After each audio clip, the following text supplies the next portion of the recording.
ਪਵਿੱਤਰ ਬਾਣੀ ਦੇ ਵਿੱਚੋਂ ਜੋ ਲੜੀਵਾਰ ਸ਼ਬਦ ਵਿਚਾਰ ਆਪਾਂ ਰੋਜ਼ਾਨਾ ਸਰਵਣ ਕਰਦੇ ਆ ਰਹੇ ਹਾਂ।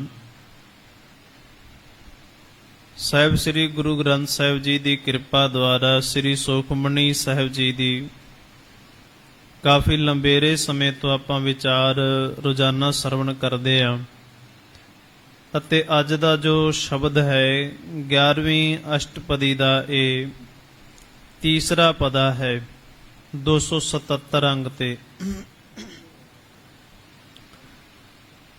ਜਦੋਂ ਵੀ ਅਕਾਲ ਪੁਰਖ ਪਰਮਾਤਮਾ ਜੀ ਆਪਣੇ ਗੁਣਾਂ ਨੂੰ ਕਿਸੇ ਅੰਦਰ ਪ੍ਰਵੇਸ਼ ਕਰ ਦਿੰਦੇ ਨੇ, ਧਾਰਮਿਕ ਗੁਣ ਦਿੰਦੇ ਨੇ, ਤੇ ਸੰਸਾਰ ਨੂੰ ਵੇਖਣ ਵਾਲਿਆਂ ਨੂੰ ਇਉਂ ਲੱਗਦਾ ਹੈ ਕਿ ਬੜੇ ਸੌਖੇ ਤਰੀਕੇ ਦੇ ਨਾਲ ਹੀ ਸ਼ਾਇਦ ਇਸ ਨੇ ਗੁਣ ਧਾਰਨ ਕਰ ਲਏ ਹੋਣ। ਕਿਉਂਕਿ ਜਦੋਂ ਕਿਸੇ ਮਨੁੱਖ ਦੀ ਪਹਿਚਾਣ ਬਣਦੀ ਹੈ, ਕੋਈ ਵੀ ਮਨੁੱਖ ਸੰਸਾਰ ਦੀ ਨਜ਼ਰ ਦੇ ਵਿੱਚ ਜਾਂ ਦ੍ਰਿਸ਼ਟੀ ਦੇ ਵਿੱਚ ਆਉਂਦਾ ਹੈ ਤੇ ਉਦੋਂ ਆਉਂਦਾ ਹੈ ਜਦੋਂ ਉਹ ਸਿੱਖ ਕੇ ਗੁਣ ਧਾਰਨ ਕਰਕੇ ਉਹਨਾਂ ਗੁਣਾਂ ਨੂੰ ਵੰਡਣ ਲੱਗ ਪੈਂਦਾ। ਜਦੋਂ ਉਹ ਗੁਣ ਸਿੱਖਦਾ ਹੈ ਉਦੋਂ ਨਜ਼ਰ ਨਹੀਂ ਆਉਂਦਾ, ਉਦੋਂ ਕਿਸੇ ਵੀ ਮਨੁੱਖ ਨੂੰ ਉਹ ਨਜ਼ਰ ਨਹੀਂ ਆਉਂਦਾ। ਪਰ ਜਦੋਂ ਉਹ ਗੁਣ ਸਿੱਖ ਕੇ ਗੁਣ ਵੰਡਣ ਲੱਗ ਪੈਂਦਾ ਹੈ ਤਦੋਂ ਫਿਰ ਉਹਦਾ ਚਿਹਰਾ, ਉਹਦੇ ਗੁਣ ਸਾਰਿਆਂ ਦੇ ਵਿੱਚ ਸ਼ੋਭਣ ਲੱਗ ਪੈਂਦੇ ਨੇ। ਇਵੇਂ ਹੀ ਸਾਹਿਬ ਸ੍ਰੀ ਗੁਰੂ ਨਾਨਕ ਸਾਹਿਬ ਸੱਚੇ ਪਾਤਸ਼ਾਹ ਜੀ, ਜਿਨ੍ਹਾਂ ਨੂੰ ਰੱਬ ਦਾ ਰੂਪ ਆਖਿਆ ਕਿ ਆਪ ਨਾਰਾਇਣ ਕਲਾ ਧਾਰ ਜਗ ਮਹਿ ਪਰਵਰਿਓ, ਆਪ ਰੱਬ ਕਲਾ ਧਾਰ ਕੇ, ਕਿਉਂਕਿ ਕਲਾ ਤੋਂ ਅਰਥ ਹੁੰਦਾ ਹੈ ਕੋਈ ਨਾ ਕੋਈ ਤਾਂ ਉਹਨੂੰ ਸਰੀਰ ਧਾਰਨ ਕਰਨਾ ਹੀ ਪੈਣਾ ਸੀ ਨਾ। ਮਨੁੱਖਾਂ ਨੂੰ ਸਮਝਾਉਣ ਵਾਸਤੇ ਜੇ ਉਹ ਪਸ਼ੂ ਦੇ ਰੂਪ ਦੇ ਵਿੱਚ ਸੰਸਾਰ ਦੇ ਵਿੱਚ ਰੱਬ ਆਉਂਦਾ ਤੇ ਨਹੀਂ, ਫਿਰ ਵੀ ਮਨੁੱਖ ਨੇ ਸਮਝਣਾ ਸੀ ਨਹੀਂ ਸੀ, ਕਿਉਂਕਿ ਇਸ ਦੇ ਹੱਥ ਦੇ ਵਿੱਚ ਲੱਠ ਸੀ ਤੇ ਇਹਨੇ ਲੱਠ ਨਾਲ ਉਸ ਨੂੰ ਆਪਣੇ ਅਧੀਨ ਕਰ ਲੈਣਾ ਸੀ। ਇਸ ਕਰਕੇ ਮਨੁੱਖ ਨੂੰ ਸਮਝਾਉਣ ਵਾਸਤੇ ਮਨੁੱਖੀ ਸਰੀਰ ਦੇ ਵਿੱਚ ਹੀ ਅਕਾਲ ਪੁਰਖ ਪਰਮਾਤਮਾ ਇਸ ਸੰਸਾਰ ਦੇ ਵਿੱਚ ਪ੍ਰਗਟ ਹੋਇਆ। ਤੇ ਜਦੋਂ ਉਹ ਸੰਸਾਰ ਦੇ ਵਿੱਚ ਪ੍ਰਗਟ ਹੋਏ, ਗੁਰੂ ਨਾਨਕ ਸਾਹਿਬ ਸੱਚੇ ਪਾਤਸ਼ਾਹ ਜੀਆਂ ਨੂੰ ਕੋਈ ਨਹੀਂ ਜਾਣਦਾ ਸੀ।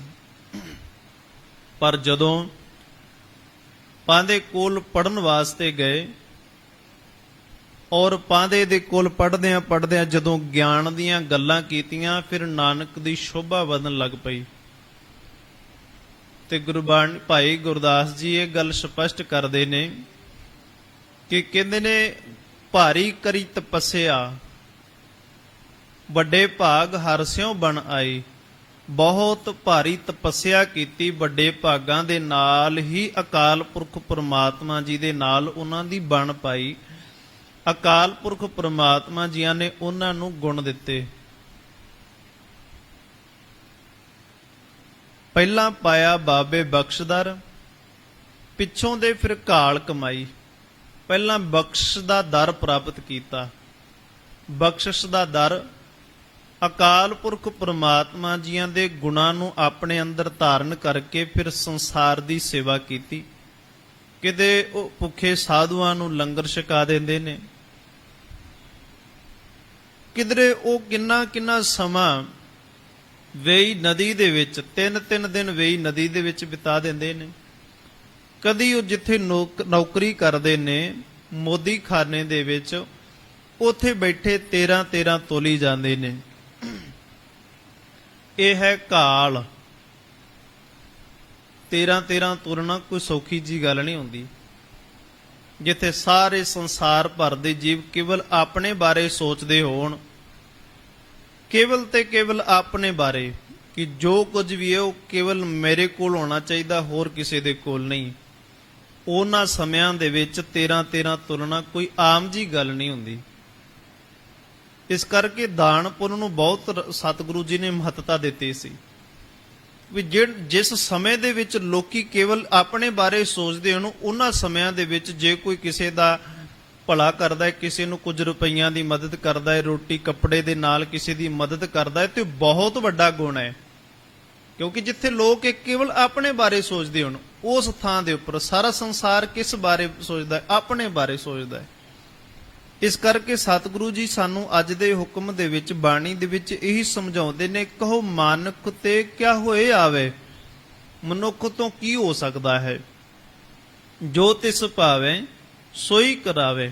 ਜੋ ਪ੍ਰਮਾਤਮਾ ਨੂੰ ਚੰਗਾ ਲੱਗਦਾ ਹੈ ਉਹੀ ਉਹ ਕਰਦਾ ਹੈ, ਉਹੀ ਉਹ ਅਕਾਲ ਪੁਰਖ ਪ੍ਰਮਾਤਮਾ ਕਰਦਾ ਹੈ। ਤੇ ਅਗਲੀ ਜਿਹੜੀ ਪੰਕਤੀ ਹੈ ਉਹਦੇ ਵਿੱਚ ਸਤਿਗੁਰੂ ਜੀ ਸਮਝਾਉਂਦੇ ਨੇ, ਕਹਿੰਦੇ ਨੇ ਜੇ ਇਸ ਬੰਦੇ ਦੇ ਹੱਥ ਦੇ ਵਿੱਚ ਸਭ ਕੁਝ ਹੁੰਦਾ, ਇਸਕੇ ਹਾਥ ਹੋਏ ਤਾਂ ਸਭ ਕਿਛ ਲੈ। ਜੇ ਇਸ ਬੰਦੇ ਦੇ ਹੱਥ ਦੇ ਵਿੱਚ ਹੁੰਦਾ ਕਿ ਜੋ ਕੁਝ ਵੀ ਮੇਰੀ ਮਰਜ਼ੀ ਅਨੁਸਾਰ ਮੈਂ ਇਕੱਠਾ ਕਰ ਸਕਦਾ ਹਾਂ।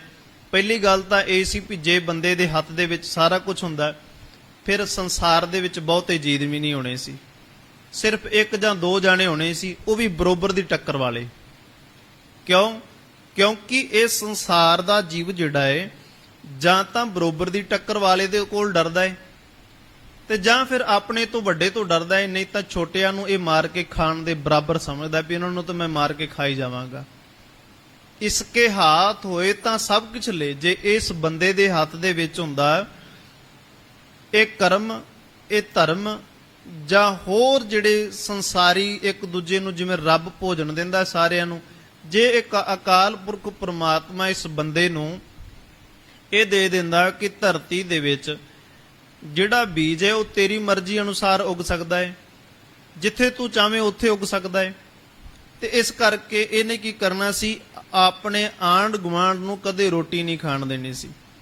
ਰੋਟੀ ਦੀ ਤਾਂ ਗੱਲ ਬਹੁਤ ਵੱਡੀ ਹੈ, ਇਹਨੇ ਉਸ ਦਾ ਜੰਮਣ ਮਰਨ ਵੀ ਨਹੀਂ ਹੋਣ ਦੇਣਾ ਸੀ। ਇਹਨੇ ਕਹਿਣਾ ਸੀ ਮੈਂ ਇਕੱਲਾ ਰਹਿਣਾ ਚਾਹੁੰਦਾ ਹੈ।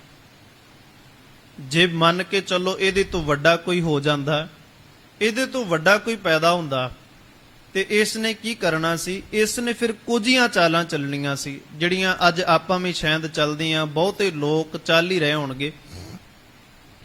ਉਹਦਾ ਕਾਰਨ ਇਹ ਹੈ ਕਿ ਜੇ ਤਾਂ ਆਪਣੇ ਤੋਂ ਛੋਟਾ ਹੈ ਉਸ ਨੂੰ ਗਾਲੀ ਗਲੋਚ ਕਰਕੇ ਥੱਪੜ ਦਿਖਾ ਕੇ ਤੈਨੂੰ ਪਰਾਂ ਕਰ ਦਿਓ। ਜੇ ਕੋਈ ਆਪਣੇ ਤੋਂ ਵੱਡਾ ਹੈ, ਤਾਕਤ ਵਾਲਾ ਹੈ, ਉਸ ਨੂੰ ਸਕੀਮ ਘੜ ਕੇ ਕਿਸੇ ਇਹੋ ਜਿਹੇ ਕਾਰਨ ਦੇ ਵਿੱਚ ਫਸਾ ਕੇ ਤੇ ਉਹਦੀ ਇੱਜ਼ਤ ਆਬਰੂ ਜਿਹੜੀ ਰੋਲ ਦਿਓ ਤਾਂ ਕਿ ਉਹ ਉੱਚਾ ਉੱਠ ਹੀ ਨਾ ਸਕੇ। ਕਈ ਵਾਰ ਉਹਨਾਂ ਦੇ ਉੱਪਰ ਝੂਠੇ ਇਲਜ਼ਾਮ ਲਾਏ ਜਾਂਦੇ ਨੇ। ਆਪਾਂ ਬਾਣੀ ਦੀ ਗੱਲ ਬਾਅਦ ਚ ਕਰਾਂਗੇ, ਪਹਿਲਾਂ ਆਪਣੇ ਆਪ ਇਹ ਵੇਖ ਲਈਏ, ਕਿਉਂਕਿ ਬਹੁਤੇ ਲੋਕ ਕਹਿ ਦਿੰਦੇ ਨੇ ਇਹ ਤਾਂ ਸਾਨੂੰ ਵੀ ਪਤਾ ਹੈ। ਗੱਲ ਬਾਣੀ ਦੀ ਕਰੋ, ਬਾਣੀ ਦੀ ਗੱਲ ਉਦਾਹਰਨਾਂ ਵੀ ਆਪਾਂ ਦੇਵਾਂਗੇ, ਪਰ ਆਪਾਂ ਪਹਿਲਾਂ ਇਹ ਵੇਖ ਲਈਏ ਕਿ ਸੰਸਾਰ ਕਰਦਾ ਕੀ ਹੈ। ਜਦੋਂ ਉਹ ਫਿਰ ਵੱਡਾ ਕੋਈ ਹੁੰਦਾ, ਫਿਰ ਉਸ ਦੇ ਖਾਣੇ ਦੇ ਵਿੱਚ ਜ਼ਹਿਰ ਵੀ ਮਿਲਾਉਂਦਾ ਹੈ, ਕੋਸ਼ਿਸ਼ ਕਰਦਾ ਹੈ।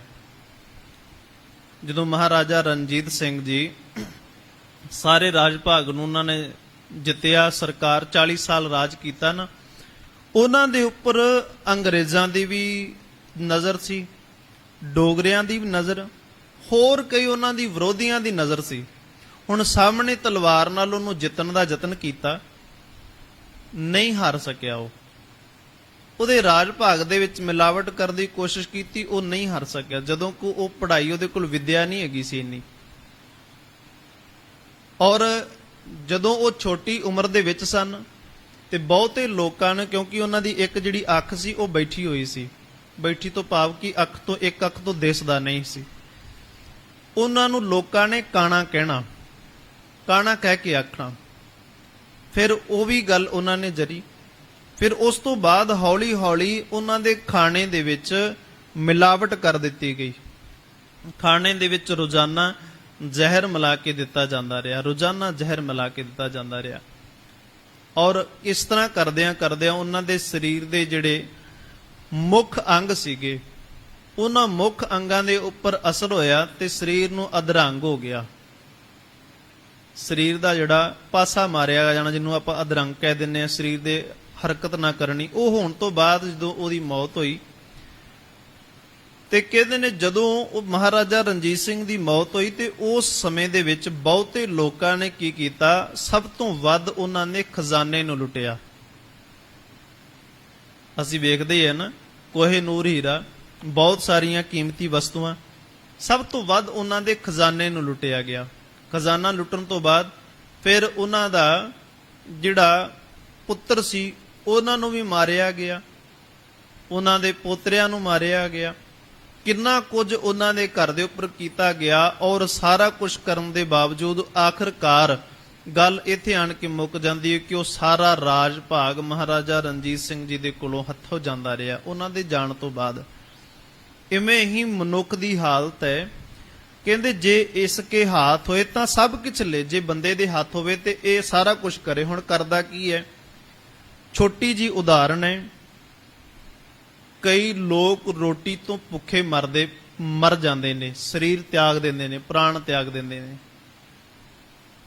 ਔਰ ਕਈ ਲੋਕ ਆਟੇ ਦੀ ਬੇਕਦਰੀ ਇੰਨੀ ਕਰਦੇ ਆ ਕਿ ਉਹਨਾਂ ਦੀਆਂ ਜਿਹੜੀਆਂ ਰੋਟੀਆਂ ਨੇ ਕੂੜੇ ਦੇ ਵਿੱਚ ਜਾਂਦੀਆਂ ਨੇ। ਗੁਰਬਾਣੀ ਦੀ ਉਦਾਹਰਨ ਵੀ ਆਪਾਂ ਜ਼ਰੂਰ ਲਵਾਂਗੇ। ਉਹਨਾਂ ਦੀਆਂ ਜਿਹੜੀਆਂ ਰੋਟੀਆਂ ਨੇ ਉਹ ਕੂੜੇ ਦੇ ਵਿੱਚ ਜਾਂਦੀਆਂ ਨੇ, ਉਹ ਕੂੜੇ ਦੇ ਵਿੱਚ ਐਵੇਂ ਚਲੀਆਂ ਜਾਂਦੀਆਂ ਨੇ। ਫਿਰ ਉੱਥੋਂ ਗਰੀਬ ਗੁਰਬੇ ਉਹਨਾਂ ਨੂੰ ਵੇਚਦੇ ਨੇ ਤੇ ਕਈ ਤਾਂ ਵਿਚਾਰੇ ਉੱਥੋਂ ਚੁੱਕ ਕੇ ਖਾ ਲੈਂਦੇ ਨੇ। ਕਈ ਭੁੱਖੇ ਮਰਦੇ ਪਏ ਨੇ ਰੋਟੀ ਤੋਂ, ਔਰ ਕਈਆਂ ਨੇ ਉਹਨਾਂ ਲੋਕਾਂ ਦਾ ਖੂਨ ਨਿਚੋੜ ਕੇ ਇਵੇਂ ਕੀਤਾ, ਆਪਣਾ ਘਰ ਭਰ ਲਿਆ, ਉਹਨਾਂ ਦੇ ਕੋਲ ਰੋਟੀ ਨਾ ਪਹੁੰਚਦੀ ਹੋਈ। ਇਹ ਹੈ ਅੰਨ ਦੀ ਗੱਲ। ਫਿਰ ਕੁਝ ਲੋਕ ਪਾਣੀ ਤੋਂ ਪਿਆਸੇ ਇੰਨੇ ਮਰਦੇ ਪਏ ਨੇ, ਉਹਨਾਂ ਦੇ ਕੋਲ ਪਾਣੀ ਦੀ ਬੂੰਦ ਉਹਨਾਂ ਦੇ ਲਈ ਸਵਾਸ ਵਰਗੀ ਹੈ। ਉਹਨਾਂ ਨੂੰ ਇਉਂ ਲੱਗਦਾ ਕਿ ਸਾਨੂੰ ਪਾਣੀ ਦੀ ਬੂੰਦ ਮਿਲ ਗਈ, ਸਾਡੇ ਸਵਾਸ ਚੱਲ ਜਾਣਗੇ। ਜੇ ਪਾਣੀ ਨਾ ਮਿਲਿਆ ਤਾਂ ਅਸੀਂ ਅੱਜ ਭਲਕ ਮਰਨੀ ਵਾਲੇ ਆ। ਇਦਾਂ ਹੋਇਆ। ਔਰ ਕਈ ਲੋਕ ਪਾਣੀ ਦੀ ਇੰਨੀ ਦੁਰਵਰਤੋਂ ਕਰਦੇ ਐ, ਹੱਥ ਦੇ ਵਿੱਚ ਮੋਬਾਈਲ ਫੜਿਆ ਹੁੰਦਾ ਹੈ ਤੇ ਜਿਹੜੀ ਫਰਸ਼ ਦੇ ਉੱਪਰ ਪੋਚਾ ਲਾਉਣਾ ਹੀ ਸਰ ਜਾਂਦਾ, ਉਸ ਫਰਸ਼ ਦੇ ਉੱਪਰ ਪਾਈਪ ਦੇ ਨਾਲ ਪਾਣੀ ਵਹਾਇਆ ਜਾਂਦਾ ਹੈ। ਇਸਕੇ ਹੱਥ ਹੋਏ ਤਾਂ ਸਭ ਕੁਝ ਲੈ। ਉੱਥੇ ਕਿਉਂਕਿ ਪਾਈਪ ਸਾਡੇ ਹੱਥ ਦੇ ਵਿੱਚ ਹੈ ਤੇ ਉਹ ਸਾਡੀ ਮਰਜ਼ੀ ਚੱਲਦੀ ਪਈ ਹੈ, ਔਰ ਪਾਣੀ ਰੁੜ ਰਿਹਾ ਹੈ ਅਜਾਈ, ਐਵੇਂ ਹੀ ਬਿਨਾਂ ਗੱਲ ਤੋਂ ਹੀ। ਔਰ ਕਈ ਲੋਕ ਪਾਣੀ ਤੋਂ ਤਰਸਦੇ ਪਏ ਨੇ। ਤੇ ਜੇ ਅੱਜ ਦਾ ਸਮਾਂ, ਕੁਝ ਕੁ ਮਹੀਨਿਆਂ ਦੀ ਗੱਲ ਜਿਹੜੀ ਬੀਤ ਕੇ ਜਾ ਚੁੱਕੇ ਨੇ, ਲੋਕ ਆਕਸੀਜਨ ਦੀ ਕਮੀ ਤੋਂ ਮਰ ਰਹੇ ਸਨ। ਉਹ ਕਹਿੰਦੇ ਸੀ ਸਾਨੂੰ ਸਿਲੰਡਰ ਨਹੀਂ ਮਿਲਦੇ। ਔਰ ਜਿਨ੍ਹਾਂ ਦੇ ਸਾਰੇ ਪਰਿਵਾਰ ਦੇ ਮੈਂਬਰ ਸਹੀ ਸਲਾਮਤ ਸੀ, ਬਹੁਤੇ ਲੋਕਾਂ ਨੇ ਜਿਨ੍ਹਾਂ ਦੇ ਕੋਲ ਅਹੁਦੇ ਸੀ ਤੇ ਜਿਨ੍ਹਾਂ ਦੇ ਕੋਲ ਕੋਈ ਕਾਰਜ ਸੀ, ਉਹਨਾਂ ਨੇ 2-2 ਸਿਲੰਡਰ ਆਪਣੇ ਘਰ ਦੇ ਵਿੱਚ ਰੱਖੇ ਸੀ। ਇਸਕੇ ਹੱਥ ਹੋਏ ਤਾਂ ਸਭ ਕੁਝ ਲੈ। ਔਰ ਲੋਕ ਮਰ ਰਹੇ ਸੀ ਵੀ ਸਾਨੂੰ ਆਕਸੀਜਨ ਵਾਲਾ ਸਿਲੰਡਰ ਨਹੀਂ ਮਿਲਦਾ ਪਿਆ, ਔਰ ਲੋਕਾਂ ਨੇ ਆਪਣੇ ਘਰ ਦੇ ਵਿੱਚ 2-2 ਪਹਿਲਾਂ ਐਡਵਾਂਸ ਰੱਖ ਛੱਡੇ ਸੀ। ਇੱਕ ਵੀ ਨਹੀਂ ਰੱਖਿਆ, 2-2 ਰੱਖੇ।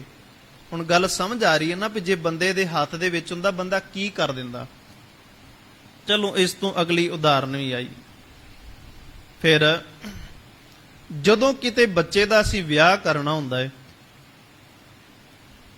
ਅਸੀਂ ਕੀ ਵੇਖਦੇ ਹਾਂ? ਬੱਚਾ ਬਾਹਰ ਗਿਆ ਹੈ, ਚੰਗੀ ਨੌਕਰੀ ਕਰਦਾ ਹੈ, ਘੱਟੋ ਘੱਟ ਗੱਡੀ ਤਾਂ ਦਾਜ ਦੇ ਵਿੱਚ ਬਣਦੀ ਹੈ ਨਾ, ਔਰ ਅਸੀਂ ਦਾਜ ਮੰਗਦੇ ਹਾਂ ਮੂੰਹ ਦੇ ਵਿੱਚ। ਫਿਰ ਲੁਕਾਇਆ ਕਿਵੇਂ ਜਾਂਦਾ ਹੈ ਆਪਣੇ ਆਪ ਨੂੰ? ਜਿੰਨੇ ਦੇਣਾ ਹੈ ਉਹਨੇ ਆਪਣੀ ਧੀ ਨੂੰ ਦੇਣਾ ਹੈ, ਅਸੀਂ ਨਹੀਂ ਕੁਝ ਮੰਗਦੇ। ਤੁਸੀਂ ਇਹ ਕਿਉਂ ਨਹੀਂ ਕਹਿ ਦਿੰਦੇ ਵੀ ਸਾਡੇ ਘਰ ਦੇ ਵਿੱਚ ਸਾਡੀ ਧੀ ਆ ਰਹੀ ਹੈ ਤੇ ਜੋ ਕੁਝ ਘਰ ਦੇ ਵਿੱਚ ਪਿਆ ਉਹਦਾ ਹੀ ਹੈ, ਇਹ ਤਾਂ ਉਸੇ ਦਾ ਹੀ ਹੈ। ਪਰ ਅਸੀਂ ਕਹਿ ਦਿੰਦੇ ਜੋ ਅਗਲੇ ਨੇ ਦੇਣਾ ਆਪਣੀ ਧੀ ਨੂੰ ਦੇਣਾ ਹੈ, ਸਾਨੂੰ ਉਹਨੇ ਉਸ ਦੀ ਧੀ ਕਿਉਂ ਹੈ? ਸਾਡੀ ਧੀ ਨਹੀਂ ਬਣ ਸਕਦੀ ਉਹ। ਇਸਕੇ ਹੱਥ ਹੋਏ ਤਾਂ ਸਭ ਪਿਛਲੇ ਬੰਦੇ ਨੇ ਦਾਜ ਮੰਗਿਆ। ਫਿਰ ਉਹ ਕਹਿੰਦਾ ਜਿੰਨਾ ਚਿਰ ਮੈਨੂੰ ਕੁਝ ਮਿਲ ਨਾ ਜਾਵੇ ਮੈਂ ਅਗਲੇ ਦੇ ਘਰ ਦੇ ਵਿੱਚ ਬਰਾਤ ਹੀ ਨਹੀਂ ਲੈ ਕੇ ਜਾਣੀ। ਜੇ ਬੰਦੇ ਦੇ ਹੱਥ ਦੇ ਵਿੱਚ ਇਹਨੇ ਪਾਣੀ ਦੀ ਦੁਰਵਰਤੋਂ ਕੀਤੀ, ਕੁਝ ਲੋਕ ਪਾਣੀ ਨੂੰ ਤਰਸਦੇ ਪਏ ਨੇ। ਇਸ ਮਨੁੱਖ ਨੇ ਅੰਨ ਦੀ ਦੁਰਵਰਤੋਂ ਕੀਤੀ, ਕੁਝ ਲੋਕ ਰੋਟੀ ਨੂੰ ਤਰਸਦੇ ਪਏ ਨੇ। ਇਸ ਤਰੀਕੇ ਦੇ ਨਾਲ ਅੱਜ ਬੰਦਾ ਰੁਪਈਏ ਕਮਾਉਂਦਾ ਹੈ। ਕਹਿੰਦੇ ਜੀ ਕਮਾਈ ਕਰਨ ਦਾ ਫਾਇਦਾ ਹੀ ਕੀ ਹੈ ਜੇ ਅਸੀਂ ਆਪਣਾ ਮਨ ਭਾਉਂਦਾ ਖਾ ਨਹੀਂ ਸਕਦੇ? ਤੇ ਕਮਾਈ ਕਰਨ ਦਾ ਫਾਇਦਾ ਹੀ ਕੀ ਹੈ ਜੇ ਅਸੀਂ ਮਨ ਭਾਉਂਦਾ ਹੰਢਾ ਨਹੀਂ ਸਕਦੇ? ਤੇ ਸੋ ਇਸ ਕਰਕੇ ਬੰਦੇ ਨੇ ਰੋਟੀ ਛੱਡ ਦਿੱਤੀ, ਹੋਰ ਸਵਾਦਾਂ ਦੇ ਚਸਕੇ ਦੇ ਵਿੱਚ ਪੈ ਗਿਆ, ਮਹਿੰਗੇ ਭੋਜਨ ਕਰਨ ਲੱਗ ਪਿਆ। ਔਰ ਉਹੀ ਭੋਜਨ ਘਰ ਦੇ ਵਿੱਚ ਖਾਂਦਾ ਹੈ, ਪਰ ਉਹੀ ਭੋਜਨ ਕਿਤੇ ਸਟਾਰਾਂ ਵਾਲੇ, ਜਿਹਨੂੰ ਆਪਾਂ 5 ਸਟਾਰ ਕਹਿ ਦਿੰਦੇ ਆ, ਸਿਰਫ ਖਾਣਾ ਭੋਜਨ ਉਹੀ ਹੁੰਦਾ, ਸਿਰਫ ਥੋੜਾ ਸਵਾਦ ਬਦਲ ਸਕਦਾ, ਹੋਰ ਕੁਝ ਨਹੀਂ ਹੋ ਸਕਦਾ। ਕੁਝ ਵੈਰਾਈਟੀਆਂ ਵੱਖਰੀਆਂ ਪਾ ਦਿੱਤੇ ਜਾਣਗੀਆਂ। ਉਸ ਦੇ ਵਿੱਚ ਜਾ ਕੇ ਬੰਦੇ ਨੇ ਖਾਣਾ ਖਾਧਾ, ਭੋਜਨ ਖਾਧਾ, ਪਰ ਬਾਹਰ ਇੱਕ ਮੰਗਤਾ ਬੈਠਾ, ਭਿਖਾਰੀ ਬੈਠਾ, ਉਹਨੇ ਕੁਝ ਕੁ ਰੁਪਈਆਂ ਦੀ ਮੰਗ ਕੀਤੀ, ਕੁਝ ਕੁ ਰੁਪਈਆਂ ਦੀ ਮੰਗ ਕੀਤੀ, ਪਰ ਇਸ ਬੰਦੇ ਨੇ ਉਹਨੂੰ ਕੇਵਲ ਤੇ ਕੇਵਲ 10 ਰੁਪਈਏ ਵੀ ਉਹਦੀ ਤਲੀ ਤੇ ਨਾ ਟਿਕਾਏ, 10 ਰੁਪਈਏ ਵੀ ਉਹਦੀ ਤਲੀ ਤੇ ਨਹੀਂ ਟਿਕਾਏ। ਫਿਰ ਗੁਰਬਾਣੀ ਕਹਿੰਦੀ ਹੈ ਇਹ ਵਿਖਾਵਾ ਇੰਨਾ ਜ਼ਿਆਦਾ ਕਰਦਾ ਹੈ, ਇੰਨਾ ਜ਼ਿਆਦਾ ਵਿਖਾਵਾ ਕਰਦਾ ਹੈ, ਵਿਖਾਵੇ ਦੇ ਵਿੱਚ ਪੈ ਗਿਆ ਕਿ ਇਹਨੂੰ ਲੱਗਦਾ ਹੈ ਕਿ ਜਿੰਨਾ ਚਿਰ ਵਿਖਾਵਾ ਨਹੀਂ ਕੀਤਾ ਜਾਵੇਗਾ ਉਹਨਾਂ ਚਿਰ ਮੈਂ ਸੰਸਾਰ ਦੇ ਵਿੱਚ ਸ਼ੋਭਾ ਹੀ ਨਹੀਂ ਪਾ ਸਕਦਾ। ਤੇ ਇਹਨੇ ਕੀ ਕੀਤਾ, ਫਿਰ ਦੂਸਰਿਆਂ ਨੂੰ ਲੁੱਟਣਾ ਆਰੰਭ ਕਰ ਦਿੱਤਾ, ਦੂਜਿਆਂ ਨੂੰ ਮਾਰ ਕੇ ਉਹਨਾਂ ਦੇ ਕੋਲੋਂ ਧਨ ਇਕੱਠਾ ਕਰਨਾ ਆਰੰਭ ਕਰ ਦਿੱਤਾ। ਹੁਣ ਆਪਾਂ ਗੱਲ ਕਰਦੇ ਹਾਂ ਗੁਰਬਾਣੀ ਦੀ ਕਿ ਗੁਰਬਾਣੀ ਕੀ ਕਹਿੰਦੀ ਹੈ। ਗੁਰਬਾਣੀ ਕਹਿੰਦੀ ਬਹੁ ਪਰਪੰਚ ਕਰ ਪਰ ਧਨ ਲਿਆਵੇ, ਸੁਤ ਦਾਰਾ ਪੇ ਆਨ ਉਲਟਾਵੇ। ਬਹੁ ਪਰਪੰਚ ਕਰਕੇ, ਬੜੀਆਂ ਵਿਧੀਆਂ ਦੇ ਨਾਲ ਪਰਪੰਚ ਕਰ ਕਰਕੇ, ਜੇ ਬਾਬਾ ਹੈ ਤੇ ਉਹ ਪਖੰਡ ਕਰ ਕਰਕੇ ਧਨ ਇਕੱਠਾ ਕਰਦਾ ਪਿਆ ਹੈ, ਜੇ ਕੋਈ ਆਮ ਇਨਸਾਨ ਹੈ ਤੇ ਉਹ ਕਿਸੇ ਦੂਜੇ ਨੂੰ ਡਰਾ ਕੇ ਧਨ ਇਕੱਠਾ ਕਰਦਾ ਪਿਆ ਹੈ, ਜੇ ਕੋਈ ਹੋਰ ਹੈ ਉਸ ਤੋਂ ਥੱਲੇ ਦੀ ਕਾਟਾਗਰੀ ਹੈ ਤੇ ਉਹ ਵੀ ਕੀ ਕਰਦੇ ਨੇ, ਉਹ ਇੱਕ ਦੂਜੇ ਨੂੰ ਲੁੱਟ ਕੇ, ਚੋਰੀਆਂ ਕਰ ਕਰਕੇ, ਬੁਰੇ ਕਰਮ ਕਰ ਕਰਕੇ ਕਿਸੇ ਨਾ ਕਿਸੇ ਤਰੀਕੇ ਦੇ ਨਾਲ ਲੁੱਟ ਕੇ ਲੈ ਕੇ ਆਉਂਦੇ ਨੇ। ਤੇ ਕੰਮ ਕੀ ਹੈ? ਕੰਮ ਕੋਈ ਵੀ ਨਹੀਂ ਹੈ, ਉਹਦੇ ਵਿੱਚ ਉਹਦਾ ਵੱਧ ਤੋਂ ਵੱਧ ਕੇਵਲ ਇਹ ਹੈ ਕਿ ਮੇਰੇ ਕੋਲ ਜੁੜ ਜਾਵੇ ਤੇ ਮੈਂ ਇਸ ਨੂੰ ਜੋੜ ਕੇ ਰੱਖ ਲਵਾਂ, ਵਿਖਾਵਾ ਕਰ ਲਵਾਂ। ਸੁੱਤ ਦਾਰਾ ਪੇ ਆਨ ਲੁਟਾਵੇ। ਸੁੱਤ ਦਾ ਅਰਥ ਹੁੰਦਾ ਹੈ ਪੁੱਤਰ, ਦਾਰਾ ਦਾ ਅਰਥ ਹੁੰਦਾ ਹੈ ਪਤਨੀ। ਸੁੱਤ ਦਾਰਾ ਪੇ ਆਨ ਲੁਟਾਵੇ। ਸੁਣ, ਬਹੁਤੀਆਂ ਧੀਆਂ ਕਿਉਂ ਕੁੱਖਾਂ ਦੇ ਵਿੱਚ ਮਾਰੀਆਂ ਜਾਂਦੀਆਂ ਨੇ? ਕਿਉਂਕਿ ਉਹਦਾ ਧਨ ਜਿਹੜਾ ਹੈ ਨਾ, ਉਹਦਾ ਅਸੀਂ ਭਾਵੇਂ ਕਿ ਦਾਜ ਦੇਣਾ ਨਾ ਦੇਣਾ ਇਹ ਸਾਡੀ ਮਰਜ਼ੀ ਹੈ, ਪਰ ਇੱਕ ਬਣ ਚੁੱਕਾ ਹੈ ਸੰਸਾਰ ਦੇ ਵਿੱਚ ਕਿ ਜਿੰਨੇ ਧੀ ਦੇਣੀ ਹੈ ਉਹ ਪਹਿਲਾਂ 4 ਪੈਸੇ ਵੀ ਨਾਲ ਦਵੇ ਤਾਂ ਇਹ ਗੱਲ ਬਣਦੀ ਹੈ, ਤਾਂ ਅਸੀਂ ਵਿਆਹ ਕੇ ਲਿਆਉਣਾ। ਸੋ ਇਸ ਕਰਕੇ ਫਿਰ ਉਹ ਗੁਰਬਾਣੀ ਦੇ ਵਿੱਚ ਆਪਾਂ ਕਹਿ ਦਈਏ ਕਿ ਨਹੀਂ, ਧੀਆਂ ਦੀ ਗੱਲ ਨਹੀਂ ਆਈ। ਧੀਆਂ ਵਾਸਤੇ ਕੌਣ ਸੋਚਦਾ? ਬਹੁਤ ਘੱਟ ਲੋਕ ਸੋਚਦੇ ਹੋਣਗੇ। ਇਸ ਕਰਕੇ ਗੁਰਬਾਣੀ ਨੇ ਉਹਨਾਂ ਮਨੁੱਖਾਂ ਦੀ ਗੱਲ ਕੀਤੀ ਵੀ ਜਿਹੜੇ ਵਾਸਤੇ ਤੂੰ ਲੁਟਾਉਣਾ ਹੈ। ਲੁਟਾਉਣਾ ਕਿਹਦੇ ਵਾਸਤੇ ਹੈ? ਬੰਦਾ ਰੱਜ ਕੇ ਗੱਲਾਂ ਕਰਦਾ ਹੈ, ਮੇਰੇ ਮੁੰਡੇ ਦੇ ਵਾਸਤੇ ਮੈਂ ਇੰਨੀ ਮਹਿੰਗੀ ਗੱਡੀ ਲੈ ਕੇ ਦਿੱਤੀ ਆ ਉਹਨੂੰ, ਖੂਬ ਕਹਿੰਦਾ ਹੈ ਨਾ, ਉੱਚੀ ਗੱਲਾਂ ਕਰਦਾ ਹੈ। ਦਾਰਾ ਪਤਨੀ। ਤੇ ਸਭ ਤੋਂ ਵੱਧ ਲੋਕ ਇਹ ਵਿਖਾਵਾ ਕਰਦੇ ਨੇ ਕਿ ਜਿਹੜੀ ਮੇਰੀ ਪਤਨੀ ਹੈ ਉਹਦੇ ਗਲ ਦੇ ਵਿੱਚ ਮਹਿੰਗਾ ਹਾਰ ਪਾਇਆ ਹੋਵੇ, ਮਹਿੰਗੇ ਤੋਂ ਮਹਿੰਗੇ ਕੱਪੜੇ ਪਾਏ ਹੋਣ, ਲੋਕੀ ਇਹ ਆਖਣ ਕਿ ਇਹ ਕਿਹਦੀ ਘਰ ਵਾਲੀ ਹੈ, ਕਿਹਦੀ ਵਾਈਫ ਹੈ, ਇਹ ਫਲਾਣੇ ਦੀ ਵਾਈਫ ਹੈ ਜੀ। ਤੇ ਇਹ ਨਹੀਂ ਵੇਖਦਾ ਵੀ ਕਮਾਇਆ ਕਿਤਨਾ ਗਿਆ, ਇਹਦਾ ਪਿਛੋਕੜ ਕੀ ਹੈ ਧਨ ਦਾ। ਵਿਖਾਵੇ ਵਾਸਤੇ ਬਹੁ ਪਰਪੰਚ ਕਰ ਪਰ ਧਨ ਲਿਆਵੇ, ਸੁਤ ਦਾਰਾ ਪੇ ਆਨ ਲਟਾਵੇ। ਮਨ ਮੇਰੇ ਭੁੱਲੇ ਕਪਟ ਨਾ ਕੀਜੇ, ਹੈ ਮੇਰੇ ਮਨ ਭੁੱਲਿਆ ਹੋਇਆ, ਕਪਟ ਨਾ ਕਰ ਤੇ ਭੁਲੇਖੇ ਦੇ ਵਿੱਚ ਨਾ ਰਹੀ ਕਿ ਸ਼ਾਇਦ ਕੋਈ ਵੇਖ ਨਹੀਂ ਰਿਹਾ। ਅੰਤ ਨਬੇਰਾ ਤੇਰੇ ਜੀ ਪਹਿਲੀ ਜੇ, ਅੰਤ ਵੇਲੇ ਤੇਰੇ ਜੀ ਦੇ ਕੋਲੋਂ, ਤੇਰੀ ਜਿੰਦ ਦੇ ਕੋਲੋਂ ਇਹ ਸਾਰਾ ਕੁਝ ਹਿਸਾਬ ਕਿਤਾਬ ਮੰਗਿਆ ਜਾਣਾ ਹੈ। ਫਿਰ ਜਦੋਂ ਰੋਵੇਂਗਾ ਤੂੰ, ਜਦੋਂ ਤੂੰ ਆਖੇਂਗਾ ਮੈਂ ਕੀਤਾ ਕੀ ਹੈ, ਫਿਰ ਗੁਰਬਾਣੀ ਕਹੇਗੀ 100 ਵੇ ਜੀਆ ਆਪਣਾ ਕੀਆ। ਹੁਣ ਰੋਣਾ ਕਿਉਂ ਹੈ? ਜੋ ਤੂੰ ਕੀਤਾ ਸੀ ਉਸ ਨੂੰ ਸਹਿ, ਉਸ ਨੂੰ ਸਹਿਣ ਵੀ ਕਰ। ਇਸਕੇ ਹਾਥ ਹੋਏ ਤਾਂ ਸਭ ਕੁਝ ਲੈ। ਇੱਕ ਪਾਣੀ ਨੂੰ ਤਰਸ ਰਿਹਾ ਹੈ ਔਰ ਅਸੀਂ ਗੱਡੀਆਂ ਦੇ ਉੱਪਰ, ਫਰਸ਼ਾਂ ਦੇ ਉੱਪਰ ਪਾਈਪਾਂ ਦੇ ਨਾਲ ਪਾਣੀ ਵਹਾ ਰਹੇ ਹਾਂ, ਖੁੱਲ੍ਹੇਆਮ ਸ਼ਰੇਆਮ, ਬਿਲਕੁਲ ਸ਼ਰੇਆਮ ਪਾਣੀ ਵਹਾ ਰਹੇ ਹਾਂ, ਨਾਲੀਆਂ ਦੇ ਵਿੱਚ ਐਵੇਂ ਅਜਾਈ ਜਾ ਰਿਹਾ, ਔਰ ਇੱਕ ਪਾਣੀ ਦੀ ਬੂੰਦ ਨੂੰ ਤਰਸ ਰਿਹਾ ਹੈ।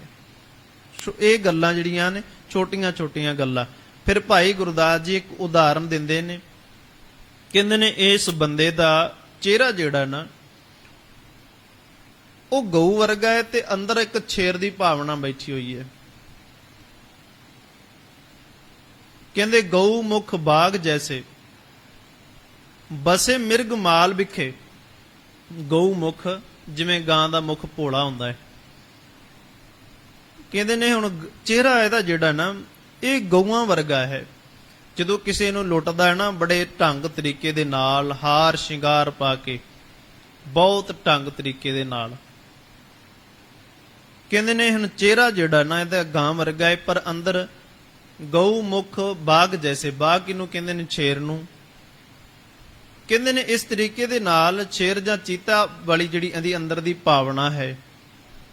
ਬਸੇ ਮਿਰਗ ਮਾਲ ਵਿਖੇ, ਤੇ ਮੂੰਹ ਬਣਾ ਕੇ ਨਾ ਭੋਲਾ ਜਾ ਗਾਂ ਵਰਗਾ, ਤੇ ਮਿਰਗਾਂ ਦੀ ਡਾਰ ਦੇ ਵਿੱਚ ਵੜ ਜਾਂਦਾ ਹੈ। ਹੁਣ ਮਿਰਗਾਂ ਨੂੰ ਇਉਂ ਲੱਗਦਾ ਵੀ ਇਹ ਸ਼ੇਰ ਨਹੀਂ ਹੈ, ਇਹ ਵਿਚਾਰਾ ਭੋਲਾ ਜਿਹਾ ਜੀਵ ਇੱਕ ਗਾਂ ਹੈ। ਵਸਦਾ ਉਹਨਾਂ ਦੇ ਵਿੱਚ ਵੜ ਜਾਂਦਾ, ਫਿਰ ਉਹਨਾਂ ਦੇ ਵਿੱਚ ਵੜ ਕੇ ਆਪਣਾ ਆਪ ਵਿਖਾਉਣਾ ਆਰੰਭ ਕਰ ਦਿੰਦਾ। ਫਿਰ ਆਪਣੇ ਅੰਦਰ ਦੀ ਸ਼ੇਰ ਵੀਰਤਾ ਜਿਹੜੀ ਹੈ, ਆਪਣੇ ਅੰਦਰ ਦਾ ਬਾਘਪੁਣਾ ਜਿਹੜਾ ਉਹ ਵਿਖਾਉਣਾ ਆਰੰਭ ਕਰ ਦਿੰਦਾ ਹੈ। ਪਰ ਜਦੋਂ ਇਹ ਕਿਸੇ ਦੇ ਕੋਲ ਪਹੁੰਚਦਾ ਹੈ, ਜਦੋਂ ਕਿਸੇ ਨੂੰ ਕੁਝ ਲੁੱਟਣ ਜਾਂਦਾ ਹੈ ਨਾ, ਜਦੋਂ ਕਿਸੇ ਨੂੰ ਧੋਖਾ ਦੇਣ ਲੱਗ ਜਾਂਦਾ ਹੈ, ਉਦੋਂ ਇਹਦਾ ਚਿਹਰਾ ਜਿਹੜਾ ਹੁੰਦਾ ਨਾ ਗਾਂ ਵਰਗਾ ਹੁੰਦਾ ਹੈ। ਫਿਰ ਕਹਿੰਦੇ ਨੇ ਪਹਿਰ ਕੰਗਣਾ ਪਹਿਰ ਬਿਲਈਆ ਖੱਗ ਜੋ ਹੋਈ। ਹੁਣ ਜਿਹੜੀ ਬਿੱਲੀ ਹੈ, ਕਹਿੰਦੇ ਨੇ ਉਹਨੇ ਹੱਥ ਦੇ ਵਿੱਚ ਕੰਗਣ ਪਹਿਨੇ ਹੋਏ ਨੇ, ਤੇ ਕੰਗਣ ਸੋਨੇ ਦੇ ਗਹਿਣਿਆਂ ਨੂੰ ਆਖਿਆ ਜਾਂਦਾ। ਸੰਗਲਾਂ ਨੂੰ ਕੰਗਣ ਨਹੀਂ ਆਖਿਆ ਜਾਂਦਾ ਕਦੀ, ਉਹਨਾਂ ਨੂੰ ਜੰਜੀਰਾਂ ਆਖਿਆ ਜਾਂਦਾ ਜਾਂ ਬੇੜੀਆਂ ਆਖਿਆ ਜਾਂਦਾ। ਕੰਗਣ ਸੋਨੇ ਦੇ ਗਹਿਣਿਆਂ ਨੂੰ ਆਖਿਆ ਜਾਂਦਾ, ਜਿਹਦੇ 'ਚ ਹੀਰੇ ਜੜੇ ਹੋਣ। ਤੇ ਸੰਗਲ ਦੇ ਵਿੱਚ ਭਾਵੇਂ ਕਿਸ ਤਰ੍ਹਾਂ ਦੀ ਹੋਵੇ ਗੱਲ, ਉਹ ਜੰਜੀਰ ਹੀ ਰਹਿਣੀ ਹੈ, ਭਾਵੇਂ ਉਹ ਸੋਨੇ ਦਾ ਹੀ ਹੋਵੇ। ਹਾਂ, ਉਹ ਸੰਗਲ ਜਿਹੜੇ ਨੇ ਉਹ ਜੰਜੀਰਾਂ ਨੇ, ਉਹ ਬੰਧਨ ਨੇ ਇੱਕ, ਤੇ ਕੰਗਣ ਬੰਧਨ ਨਹੀਂ ਹੁੰਦਾ। ਹੁਣ ਬਿੱਲੀ ਨੇ ਹੱਥ ਦੇ ਵਿੱਚ ਪਹਿਨਿਆ ਹੋਇਆ ਹੈ ਕੰਗਣ, ਕੰਗਣ ਪਹਿਨਿਆ ਹੋਇਆ, ਪਹਿਨਿਆ ਤੇ ਉਹਨੇ ਕੰਗਣ ਹੋਇਆ ਹੈ, ਪਰ ਜਿਹੜਾ ਉਹਦਾ ਮੁੱਖ ਹੈ, ਜਿਹੜਾ ਉਹਦਾ ਮੁੱਖ ਕਾਰਨ ਹੈ, ਉਹ ਇਹ ਹੈ ਕਿ ਜਦੋਂ ਚੂਹਾ ਆਏਗਾ ਨਾ, ਚੂਹਾ ਦੇਖੇਗਾ, ਉਹਨੇ ਇਹ ਵੇਖਣਾ ਵੀ ਹਾਂ ਇਹਦੇ ਹੱਥ ਬੱਧੇ ਹੋਏ ਨੇ, ਹੱਥ ਉਹਦੇ ਵੱਜੇ ਹੋਏ ਨੇ। ਉਹਨੂੰ ਇਹ ਨਹੀਂ ਲੱਗਦਾ ਵੀ ਇਹਨੇ ਕੰਗਣ ਪਹਿਨਿਆ ਹੋਇਆ ਹੈ, ਉਹਨੂੰ ਇਹ ਲੱਗਦਾ ਵੀ ਸ਼ਾਇਦ ਇਹਦੇ ਹੱਥ ਵੱਜੇ ਹੋਏ ਨੇ। ਸੋ ਇਸ ਤਰੀਕੇ ਦੇ ਨਾਲ ਉਸ ਬਿੱਲੀ ਵਾਂਗੂ ਇਹ ਮਨੁੱਖ ਦੀ ਬਿਰਤੀ ਹੈ। ਜਦੋਂ ਕਿਸੇ ਨੂੰ ਲੁੱਟਣਾ ਹੋਵੇ, ਬਹੁਤ ਚੰਗਾ ਹਾਰ ਸ਼ਿੰਗਾਰ ਕਰ ਲੈਂਦਾ ਤੇ ਉਸ ਬੰਦੇ ਨੂੰ ਇਉਂ ਲੱਗਦਾ ਵੀ ਸ਼ਾਇਦ ਇਹ ਬਹੁਤ ਤਗੜਾ ਹੈ, ਬਹੁਤ ਅਮੀਰ, ਬਹੁਤ ਗੁਣਾ ਵਾਲਾ ਹੈ, ਬੜਾ ਚੰਗਾ ਹੈ। ਵਿਖਾਵਾ ਹਮੇਸ਼ਾ ਜਦੋਂ ਵੀ ਮਨੁੱਖ ਕਰਦਾ, ਕਦੀ ਮਿਹਨਤ ਦਾ ਵਿਖਾਵਾ ਨਹੀਂ ਹੁੰਦਾ। ਮਿਹਨਤ ਦੇ ਨਾਲ ਬੰਦਾ ਹਮੇਸ਼ਾ ਨਿਮਰਤਾ ਦੇ ਨਾਲ ਰਹਿੰਦਾ। ਵਿਖਾਵਾ ਬੰਦਾ ਹਮੇਸ਼ਾ ਆਪਣੀ ਕਮਾਈ ਦੇ ਵਿੱਚੋਂ ਕੁਝ ਵੱਧ ਜਿਹੜੀ ਚੀਜ਼ ਕਮਾਉਂਦਾ ਉਸ ਦਾ ਕਰਦਾ ਹੈ। ਜਿਹੜੀ ਉਹਨੇ ਇੱਕ ਹੱਕ ਦੀ ਕਮਾਈ, ਉਹਦਾ ਕੋਈ ਵਿਖਾਵਾ ਨਹੀਂ ਹੁੰਦਾ। ਬਹੁਤ ਸਾਵਧਾਨ ਤਰੀਕੇ ਨਾਲ ਉਹਨੂੰ ਵਰਤਦਾ ਹੈ, ਬੜੇ ਢੰਗ ਨਾਲ ਉਹਨੂੰ ਵਰਤਦਾ ਹੈ। ਪਰ ਜਦੋਂ ਉਸ ਚੀਜ਼ ਤੋਂ ਵੱਧ ਕੁਝ ਕਮਾਇਆ ਹੁੰਦਾ, ਫਿਰ ਉਸ ਚੀਜ਼ ਦਾ ਵਿਖਾਵਾ ਕਰਦਾ ਹੈ। ਸੋ ਅਗਲੀ ਉਦਾਹਰਣ ਉਹਨਾਂ ਨੇ ਦਿੱਤੀ, ਕਹਿੰਦੇ ਨੇ ਹੁਣ ਜਿਹੜਾ ਬਗਲਾ ਹੈ ਉਹ ਕੀ ਕਰਦਾ ਹੈ, ਧਰਤ ਧਿਆਨ ਬੱਗ ਕਰਤ ਆਹਾਰ ਮੀਨ। ਬਗਲੇ ਨੇ ਬੜੀ ਸਮਾਧੀ ਲਾ ਛੱਡੀ। ਹੁਣ ਜਿਹੜਾ ਇਹ ਧਾਰਮਿਕ ਦੁਨੀਆ ਦੇ ਵਿੱਚ ਐਵੇਂ ਹੀ ਹੈ ਨਾ, ਜੇ ਟੋਟਲੀ ਗੱਲ ਲੈ ਲਈਏ, ਇਹਦੇ ਵਿੱਚ ਜਿਹੜਾ ਬਾਘ ਹੈ ਉਹ ਇੱਕ ਆਮ ਇਨਸਾਨ ਹੈ, ਕਿਉਂਕਿ ਸਾਰੇ ਇਨਸਾਨ ਹੀ ਕਿਤੇ ਨਾ ਕਿਤੇ ਦਾ ਲਾ ਹੀ ਜਾਂਦੇ ਨੇ। ਸਮਾਂ ਮਿਲਣ ਤੇ ਹਰ ਇੱਕ ਮਨੁੱਖ ਕੋਈ ਵਿਰਲਾ ਹੀ ਹੋ ਸਕਦਾ ਹੈ।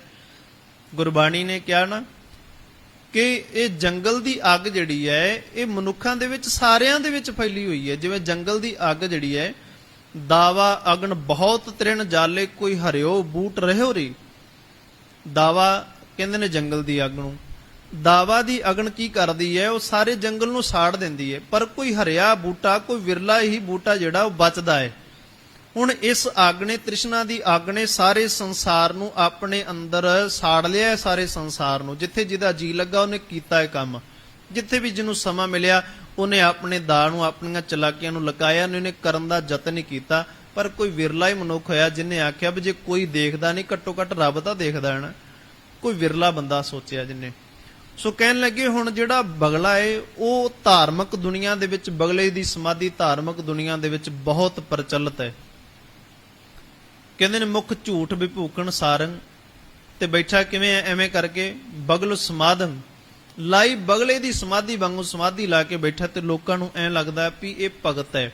ਔਰ ਕਈਆਂ ਲੋਕਾਂ ਨੂੰ ਜਦੋਂ ਪਤਾ ਲੱਗ ਜਾਂਦਾ ਵੀ ਇਹਦੇ ਕੱਪੜੇ ਚਿੱਟੇ ਨੇ, ਇਹਦੇ ਕੰਮ ਗੰਦੇ ਨੇ, ਉਹਨੂੰ ਸੰਸਾਰ ਨੇ ਖੁਦ ਹੀ ਕਹਿ ਦਿੱਤਾ ਵੀ ਇਹ ਭਗਤ ਨਹੀਂ, ਇਹ ਬਗਲਾ ਭਗਤ ਹੈ। ਖੁਦ ਕਹਿ ਦਿੱਤਾ ਸੰਸਾਰ ਨੇ, ਭਾਵ ਕਿ ਲੁਟੇਰਾ ਭਗਤ ਹੈ।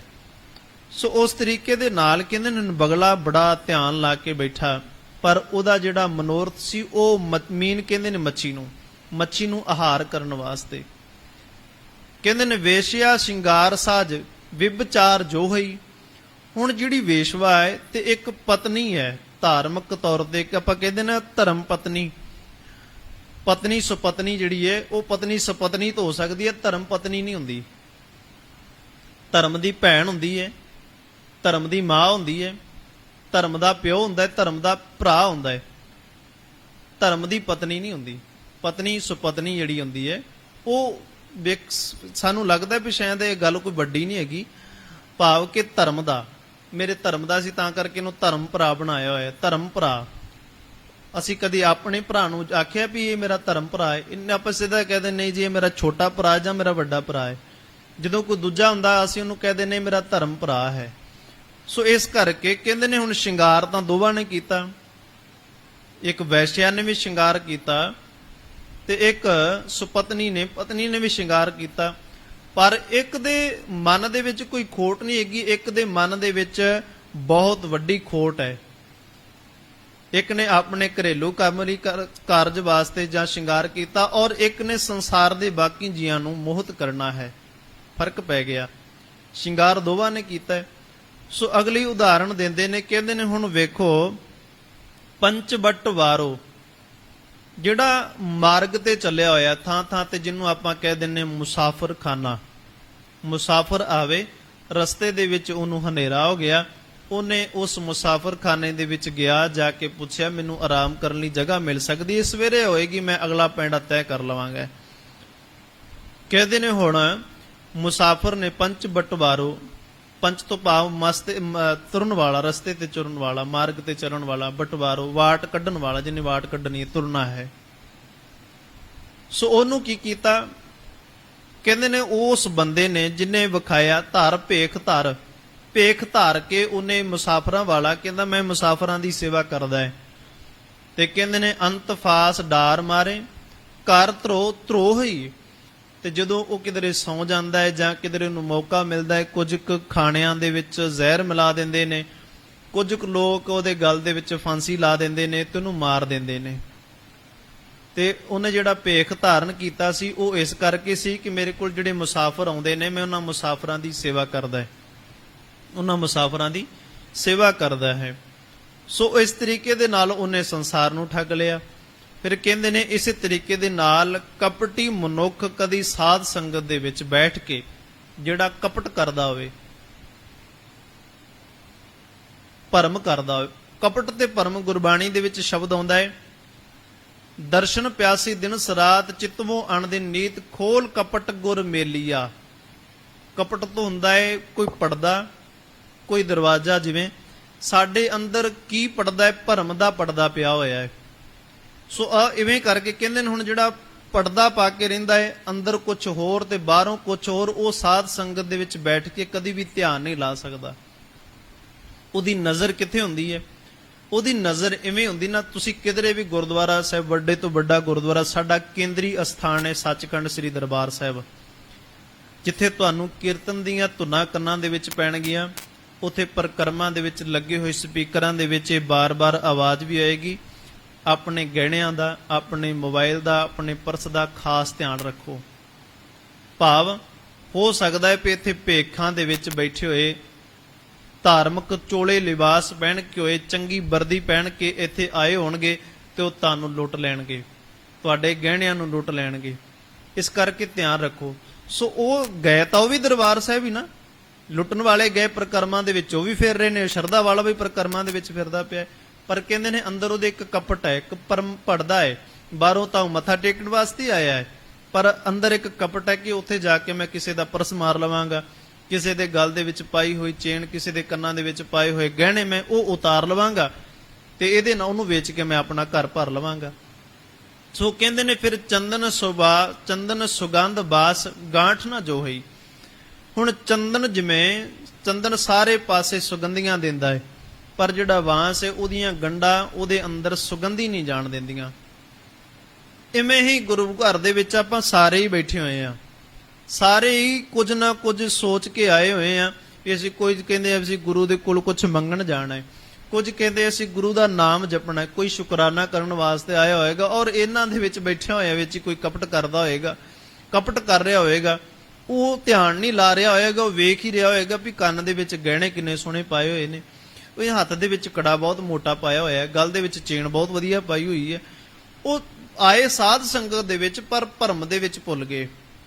ਸੋ ਇਹ ਭਾਈ ਗੁਰਦਾਸ ਜੀ ਨੇ ਉਦਾਹਰਨ ਦਿੱਤੀ ਹੈ, ਸਾਰਿਆਂ ਦੀ ਉਦਾਹਰਨ ਆ ਗਈ। ਇੱਕ ਉਹ ਜਿਨ੍ਹਾਂ ਦਾ ਚਿਹਰਾ ਤਾਂ ਬੜਾ ਗਊ ਵਰਗਾ ਹੈ ਪਰ ਅੰਦਰੋਂ ਇੱਕ ਬਾਗ ਬੈਠਾ ਹੈ, ਉਹ ਆਮ ਇਨਸਾਨ ਹੈ, ਭਾਵ ਕਿ ਜਿਹੜਾ ਆਮ ਦੁਨੀਆ ਦੇ ਵਿੱਚ ਲੁੱਟਦਾ ਹੈ, ਧਰਮੀ ਨਹੀਂ ਹੈਗਾ। ਔਰ ਇੱਕ ਉਹ ਹੈ ਜਿਹੜਾ ਕੰਗਣੇ ਪਾ ਕੇ, ਆਪ ਬਹੁਤ ਗਹਿਣੇ ਪਾਏ ਹੋਏ ਨੇ, ਵੇਖਣ ਵਾਲਿਆਂ ਨੂੰ ਲੱਗਦਾ ਵੀ ਸ਼ਾਇਦ ਕੋਈ ਬਹੁਤ ਵੱਡੀ ਨੌਕਰੀ ਕਰਦਾ ਹੋਏਗਾ, ਤਾਂ ਉਹ ਕਹਿੰਦਾ ਮੈਨੂੰ ਕੁਝ ਰੁਪਈਏ ਦੀ ਰਿਸ਼ਵਤ ਦੇ ਦਿਓ, ਕੁਝ ਰੁਪਈਆਂ ਦੀ ਰਿਸ਼ਵਤ ਦੇ ਦਿਓ, ਕੁਝ ਵੱਡੀ ਦੇ ਦਿਓ, ਮੈਂ ਤੁਹਾਡੇ ਬੱਚੇ ਨੂੰ ਨੌਕਰੀ ਲਵਾ ਦਿੰਦਾ ਹੈ। ਤੁਸੀਂ ਉਹਨੂੰ ਵੇਖ ਕੇ ਕਹਿ ਦਿੰਦੇ ਆ ਵੀ ਇੰਨੇ ਵੱਡੇ ਗਹਿਣੇ ਪਾਈ ਫਿਰਦਾ, ਝੂਠ ਥੋੜੀ ਬੋਲਦਾ ਹੋਏਗਾ, ਝੂਠ ਥੋੜੀ ਬੋਲਦਾ ਹੋਏਗਾ। ਉਹ ਬਿੱਲੀ ਦਾ ਸ਼ਿੰਗਾਰ ਹੈ, ਉਹ ਪੜ੍ਹੇ ਲਿਖੇ ਵਾਸਤੇ ਹੈ। ਸੋ ਅਗਲੀ ਉਦਾਹਰਨ ਕੀਤੀ ਉਹ ਬਾਬਿਆਂ ਵਾਸਤੇ, ਕਿਉਂਕਿ ਉਹ ਸਮਾਧੀ ਨਾਲ ਜ਼ਿਆਦਾ ਠੱਗਦੇ ਨੇ। ਜਿੰਨੀਆਂ ਅੱਖਾਂ ਮਿਟੋਗੇ ਉਹਨੇ ਤੁਸੀਂ ਵੱਡੇ ਬਾਬੇ ਹੋ, ਜਿੰਨੀਆਂ ਤੁਸੀਂ ਅੱਖਾਂ ਮੇਟ ਕੇ ਭਗਤੀ ਕਰਦੇ ਹੋ, ਸਿਰ ਹਿਲਾਉਂਦੇ ਹੋ, ਉਹਨੇ ਵੱਡੇ ਤੁਸੀਂ ਬਾਬੇ ਦਿਸਦੇ ਹੋ। ਪਰ ਗੁਰੂ ਗੋਬਿੰਦ ਸਿੰਘ ਸਾਹਿਬ ਜੀ ਦਾ ਇੱਕ ਸਵਈਆ ਹੈ, ਉਹ ਕਹਿੰਦੇ ਨੇ ਸਿਰ ਹਿਲਾਉਣ ਨਾਲ ਕਦੀ ਕੋਈ ਧਰਮ ਹੀ ਨਹੀਂ ਹੁੰਦਾ। ਜਿਹਦੇ ਕੰਨ ਦੇ ਵਿੱਚ ਕੰਨ ਖਜੂਰਾ ਵੜ ਜਾਓ ਤਾਂ ਜਿੰਨੀ ਵਾਰੀ ਸਿਰ ਪਟਕਦਾ, ਮੈਂ ਕਹਿੰਦਾ ਵੀ ਉਹਦੇ ਵੱਡਾ ਵਰਗਾ ਤਾਂ ਕੋਈ ਧਰਮ ਹੀ ਨਹੀਂ ਹੈਗਾ। ਰੋਣ ਨਾਲ ਕੋਈ ਬੰਦਾ ਆਖੇ ਮੈਂ ਰੱਬ ਨੂੰ ਪਾਉਣਾ ਹੈ, ਮੈਂ ਬਹੁਤ ਰੋ ਰਿਹਾ ਹਾਂ ਜੀ, ਮੈਂ ਪੇਖੀ ਬੰਦੇ ਇਤਨੇ ਕਰਦੇ ਨੇ, ਰੋਈ ਜਾਣਗੇ, ਆਖਣ ਕਿ ਮੈਨੂੰ ਰੱਬ ਚਾਹੀਦਾ ਹੈ, ਮੈਨੂੰ ਹੋਰ ਕੁਝ ਨਹੀਂ ਚਾਹੀਦਾ, ਮੈਨੂੰ ਰੱਬ ਹੀ ਚਾਹੀਦਾ। ਤੇ ਗੁਰਬਾਣੀ ਨੇ ਅੱਜ ਕੱਲ ਭਾਵੇਂ ਫਿਲਮੀ ਸੀਨ ਵੀ ਬਹੁਤ ਜ਼ਿਆਦਾ ਹੋ ਗਏ ਨੇ ਕਿ ਅੱਖਾਂ ਦੇ ਵਿੱਚ ਕੋਈ 6 ਚੀਜ਼ ਪਾ ਲਵੋ ਤਾਂ ਅੱਖਾਂ ਦੇ ਵਿੱਚੋਂ ਪਾਣੀ ਨਿਕਲ ਜਾਂਦਾ ਹੈ। ਪਰ ਕਦੀ ਤੁਸੀਂ ਡਾਬਰਾਂ ਵਾਲਾ ਤੇਲ ਲਾਉਂਦੇ ਹੋਵੋਗੇ, ਉਹ ਜਦੋਂ ਸਿਰ ਨੂੰ ਲਾਉਂਦੇ ਕਿਤੇ ਅੱਖਾਂ ਦੇ ਵਿੱਚ ਉਹਦੀ ਥੋੜੀ ਜਿਹੀ ਤਸੀਰ ਪੈ ਜੇ ਨਾ, ਜੋ ਉਹਦੀ ਸੇਕ ਹੀ ਚੱਲ ਜਾ, ਉਹਦੀ ਥੋੜਾ ਜਿਹਾ ਕੋਈ ਪ੍ਰਭਾਵ ਬਣ ਜੇ ਤੇ ਅੱਖਾਂ ਦੇ ਵਿੱਚੋਂ ਪਾਣੀ ਨਿਕਲ ਆਉਂਦਾ ਹੈ। ਤੇ ਉਹ ਸ਼ਬਦ ਹੈ, ਆਖਣ ਭੀਤਰ ਤੇਰ ਕੋ ਡਾਰ ਲੋਗਣ ਨੀਰ ਬਹਾਏ ਦਿਖਾਵੇ। ਕਹਿੰਦੇ ਨੇ ਹੁਣ ਧਰਮੀ ਬੰਦਾ ਕੀ ਕਰਦਾ, ਅੱਖਾਂ ਦੇ ਵਿੱਚ ਥੋੜਾ ਜਿਹਾ ਤੇਲ ਪਾ ਲਈਏ ਤੇ ਉਹਦੇ ਵਿੱਚੋਂ ਪਾਣੀ ਨਿਕਲ ਆਉਂਦਾ ਅੱਖਾਂ ਦੇ ਵਿੱਚੋਂ। ਤੇ ਲੋਕਾਂ ਨੂੰ ਕਹਿੰਦਾ ਮੈਂ ਰੱਬ ਵਾਸਤੇ ਰੋ ਰਿਹਾ ਹਾਂ ਜੀ, ਮੈਨੂੰ ਰੱਬ ਨਹੀਂ ਮਿਲਿਆ, ਪਿੱਟਦਾ ਪਿਆ ਹੈ, ਮੈਨੂੰ ਰੱਬ ਮਿਲ ਜਵੇ, ਮੇਰੀਆਂ ਅੱਖਾਂ ਦੇ ਵਿੱਚੋਂ ਨੀਰ ਵਗਦਾ ਹੈ। ਬਹੁਤ ਸਾਰੇ ਕੀਰਤਨੀ ਵੀਰ, ਕਹਿਣਾ ਨਹੀਂ ਚਾਹੀਦਾ ਕਿਉਂਕਿ ਧਰਮ ਦੀ ਗੱਲ ਜਦੋਂ ਕਰਾਂਗੇ ਤੇ ਛਪਾਵਾਂਗੇ ਕੁਝ ਵੀ ਨਹੀਂ। ਬਹੁਤ ਸਾਰੇ ਲੋਕ ਕੀਰਤਨ ਕਰਦਿਆਂ ਬਹੁਤ ਸਾਰੇ ਜਿਹੜੇ ਸੱਚਮੁੱਚ ਜਿਨ੍ਹਾਂ ਦੇ ਅੰਦਰ ਉਹ ਲਿਵ ਲੱਗਦੀ, ਉਹਨਾਂ ਦਾ ਗਲਾ ਮੁਬਾਰਕ ਆਪਣੇ ਆਪ ਦੱਸ ਦਿੰਦਾ ਵੀ ਹਾਂ ਇਹਦੇ ਅੰਦਰ ਕੋਈ ਕਪਟ ਨਹੀਂ ਹੈਗਾ, ਭੇਖ ਨਹੀਂ ਹੈਗਾ।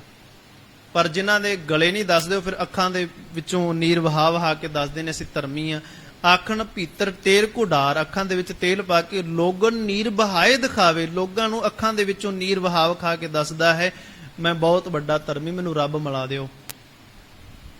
ਇਸਕੇ ਹਾਥ ਹੋਏ ਤਾਂ ਸਭ ਕੁਛ ਲੈ, ਜੇ ਇਸ ਬੰਦੇ ਦੇ ਹੱਥ ਦੇ ਵਿੱਚ ਹੁੰਦਾ ਤੇ ਇਹਨੇ ਬੜਾ ਕੁਝ ਕਰ ਦੇਣਾ ਸੀ। ਪਹਿਲੀ ਗੱਲ ਤਾਂ ਇਹਨੇ ਦੂਸਰਾ ਕੋਈ ਆਉਣ ਨਹੀਂ ਦੇਣਾ ਸੀ ਸੰਸਾਰ ਦੇ ਵਿੱਚ, ਦੂਜਾ ਕੋਈ ਜਨਮ ਨਹੀਂ ਲੈਣ ਦੇਣਾ ਸੀ, ਮੈਂ ਹੀ ਇਕੱਲਾ ਰਵਾਂ। ਤੇ ਜੇ ਕੋਈ ਆ ਵੀ ਜਾਂਦਾ ਤੇ ਉਹਦੇ ਨਾਲ ਇਹਦੀ ਜੰਗ ਬਰਾਬਰ ਦੀ ਹੋਣੀ ਸੀ। ਜੇ ਉਹ ਕੋਈ ਬਰਾਬਰ ਦਾ ਹੁੰਦਾ ਫਿਰ ਇਹਨੇ ਜੀਣ ਦੇਣਾ ਸੀ, ਜਿਸ ਕੋਈ ਮਾੜਾ ਹੁੰਦਾ ਇਹਨੇ ਮਾਰ ਦੇਣਾ ਸੀ।